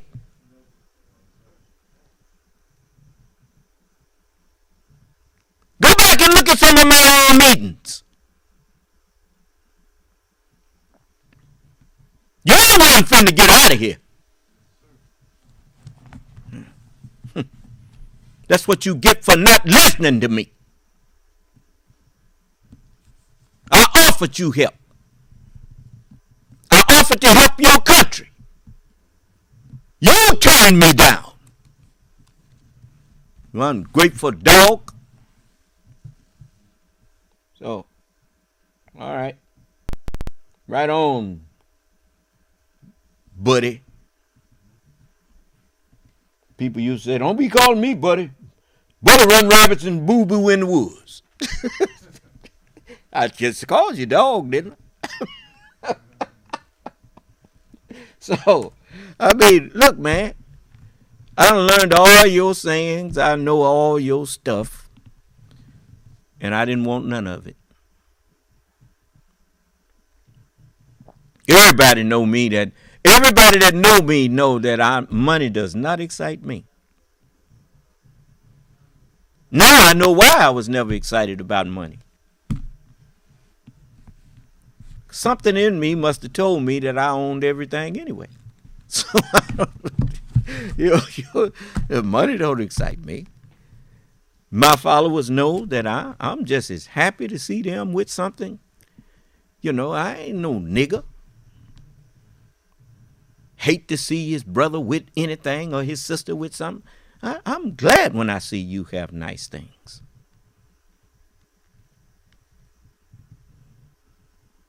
If I had my way, I'd give all of you mansions.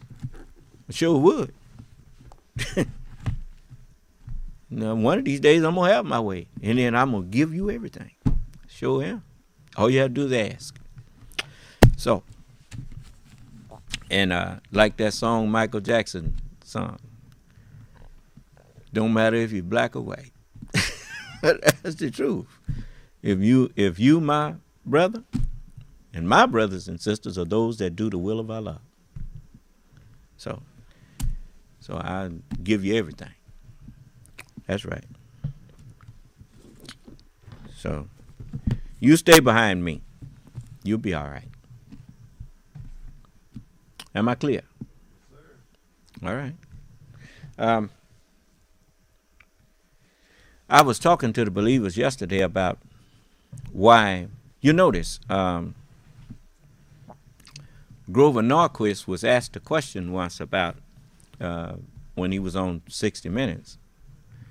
That he said, so you say you wanna drown you want to reduce the government down to the size that it can be drowned in a bathtub? And Grover corrected him. He said, no, I want it to reduce down to the size that it could fit in the bathtub. And then it can wonder what we're up to. That's what he said. And I told the people, I said that was an insult. That this man is insulting you to your face, and you don't see nothing wrong with that. He told you he wanted to for the next 20 years, the leadership is going to come out of the House and the Senate. So all we have to do, he said, is find a Republican. Notice the words. He would quote that, say it twice. A Republican, what that was saying was a white supremacist. You need to get a dumb person. It don't get no dumber than a white supremacist, because a man that thinks that white supremacy is a tenable position is a man that does not know his origin, and that's a man that you can trick into doing whatever you want him to do because he's a dummy. And so, if you don't believe it, if a white supremacist would come in here, he'd wind up doing just like Rob. What was his name? Thomas Robb. He wouldn't want to come back in here. I talked to Thomas Robb twice, and after I got him to acknowledge that all black people should follow me, he said, "Nah, I'm not coming back in here." That's what he told me. Y'all heard him. Okay, so, but ain't no white man want to come in here and argue with me about the origin of white people, because the intelligent ones, they know that they came from us.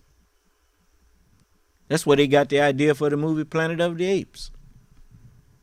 You know, I mean, you know, they kind of, you know, like that's why it's called sci-fi. It's truth in a fictional story, you know, and said you have to know the truth to recognize that where that came from. But anyway, for they've been running around here giving you pictures of themselves claiming this is Jesus and Jesus was God, and then they suggesting to you and subliminally telling you that white people are God, when in actuality black people is the God. There ain't never gonna be a God besides me, the black man. You see, we are the only created people on earth. You see, and I will, any anthropologist that want to come in and make me prove it, come on, it's all right. I mean, I said it. If I can't prove it, that means I was lying.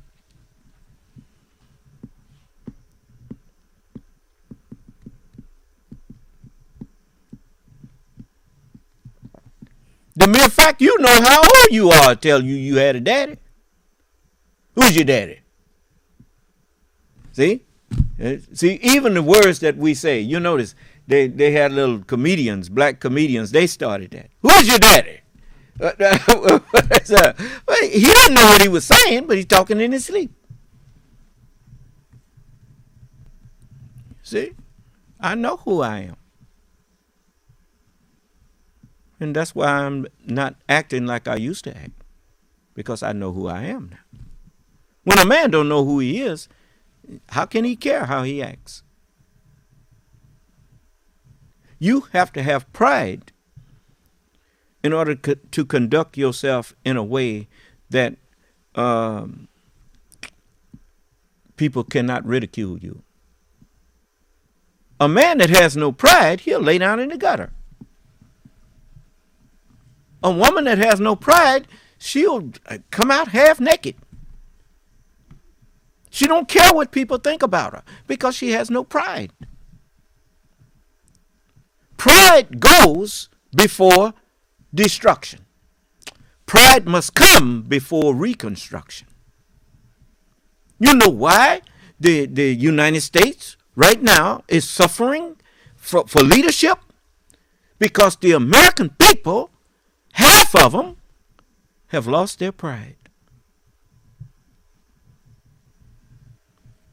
They don't care how they look in the eyes of the rest of the nations. They've elected people that could care less about the good faith and credit of the United States that made the United States the envy of the world. They didn't care about people openly trying to overthrow their government and people in the government condoning it. They don't care because they have lost their pride. And when your pride leaves, destruction comes next. See? I know from experience. That's what happened to the Nation of Islam. That's what happened to us. When the white man stripped us of our culture, he stripped us of any knowledge of ourselves, and then taught us that our people sold us to them and all of that, and we bought into all these lies that he told us. We had no pride. We didn't even want to be black no more. And that's what he wanted. Hate yourself. Look in the mirror and hate what you see. Give me some bleaching cream. I don't want this stuff on me. Don't be calling me black. That's what we said. Getting mad. Them was fighting words. You know, you black spouser, you black nigga, you black. I mean, we used to all the time, we say, hey, nigga, where you been? And we laugh. That nigga sure know he could dance. That nigga can do this. That nigga, but you said that black nigga, hey, what did you say? Black nigga was fighting words. Because we did not have any pride in who we are. What is it, son? Okay. So they wanted to reduce the government down to why they want the government reduced down. That's just like out on the football field. You never hear anybody saying, we need to get rid of some of these referees out there. What they call them on the football field? The officials. What do the officials on the gridiron, what they call them? Referees? Okay. You don't ever hear people saying, there's too many referees out there on the field. Get rid of them stop action cameras and stuff. Don't nobody want to get rid of them. Why? Because they want a fair game.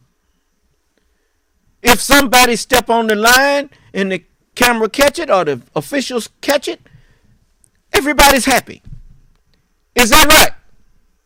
Even the other team, as long as the officials are doing the same thing to both teams, you're glad when the official throw a flag, because you might not have saw it, but the official saw it.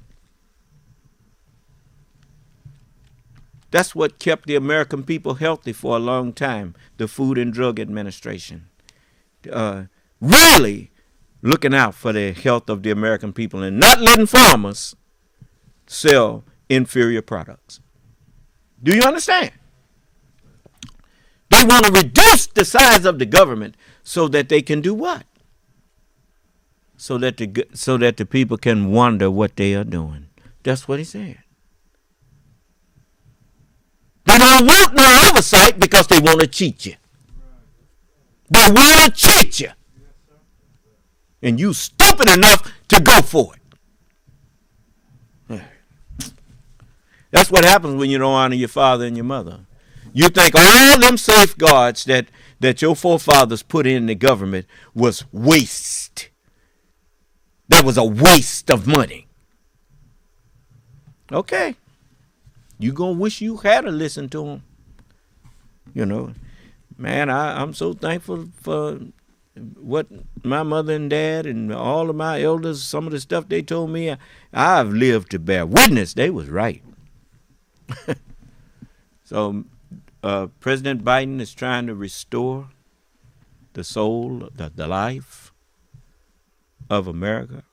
And he's trying to restore your confidence in yourselves, in your Constitution, in what you have treasured for the past 200 and something years. And he's right to do that. And I will help him as much as I can. You know, that don't mean that I'm trying to lose myself inside you. No, I want my own country. But that don't mean I shouldn't try to help you keep yours. So I wish you well, and any of the government agencies, all you got to do is tell me if I'm doing harm to your country. And as long as you're not trying to get me to disobey Allah, just tell me and I'll stop. I'll stop doing whatever it is you think I'm doing that's harming your country. Because that's what I would want you to do if you was doing something that harmed the new nation of Islam. I would ask you to please stop that. Okay. Then may Allah bless us and keep us safe. But we just going off the air in here, right? Oh, yeah, well, we got to get out of here. That's right. Okay. May Allah bless us and keep us safe and in our right minds, and grant to each of us a receptive heart for His words.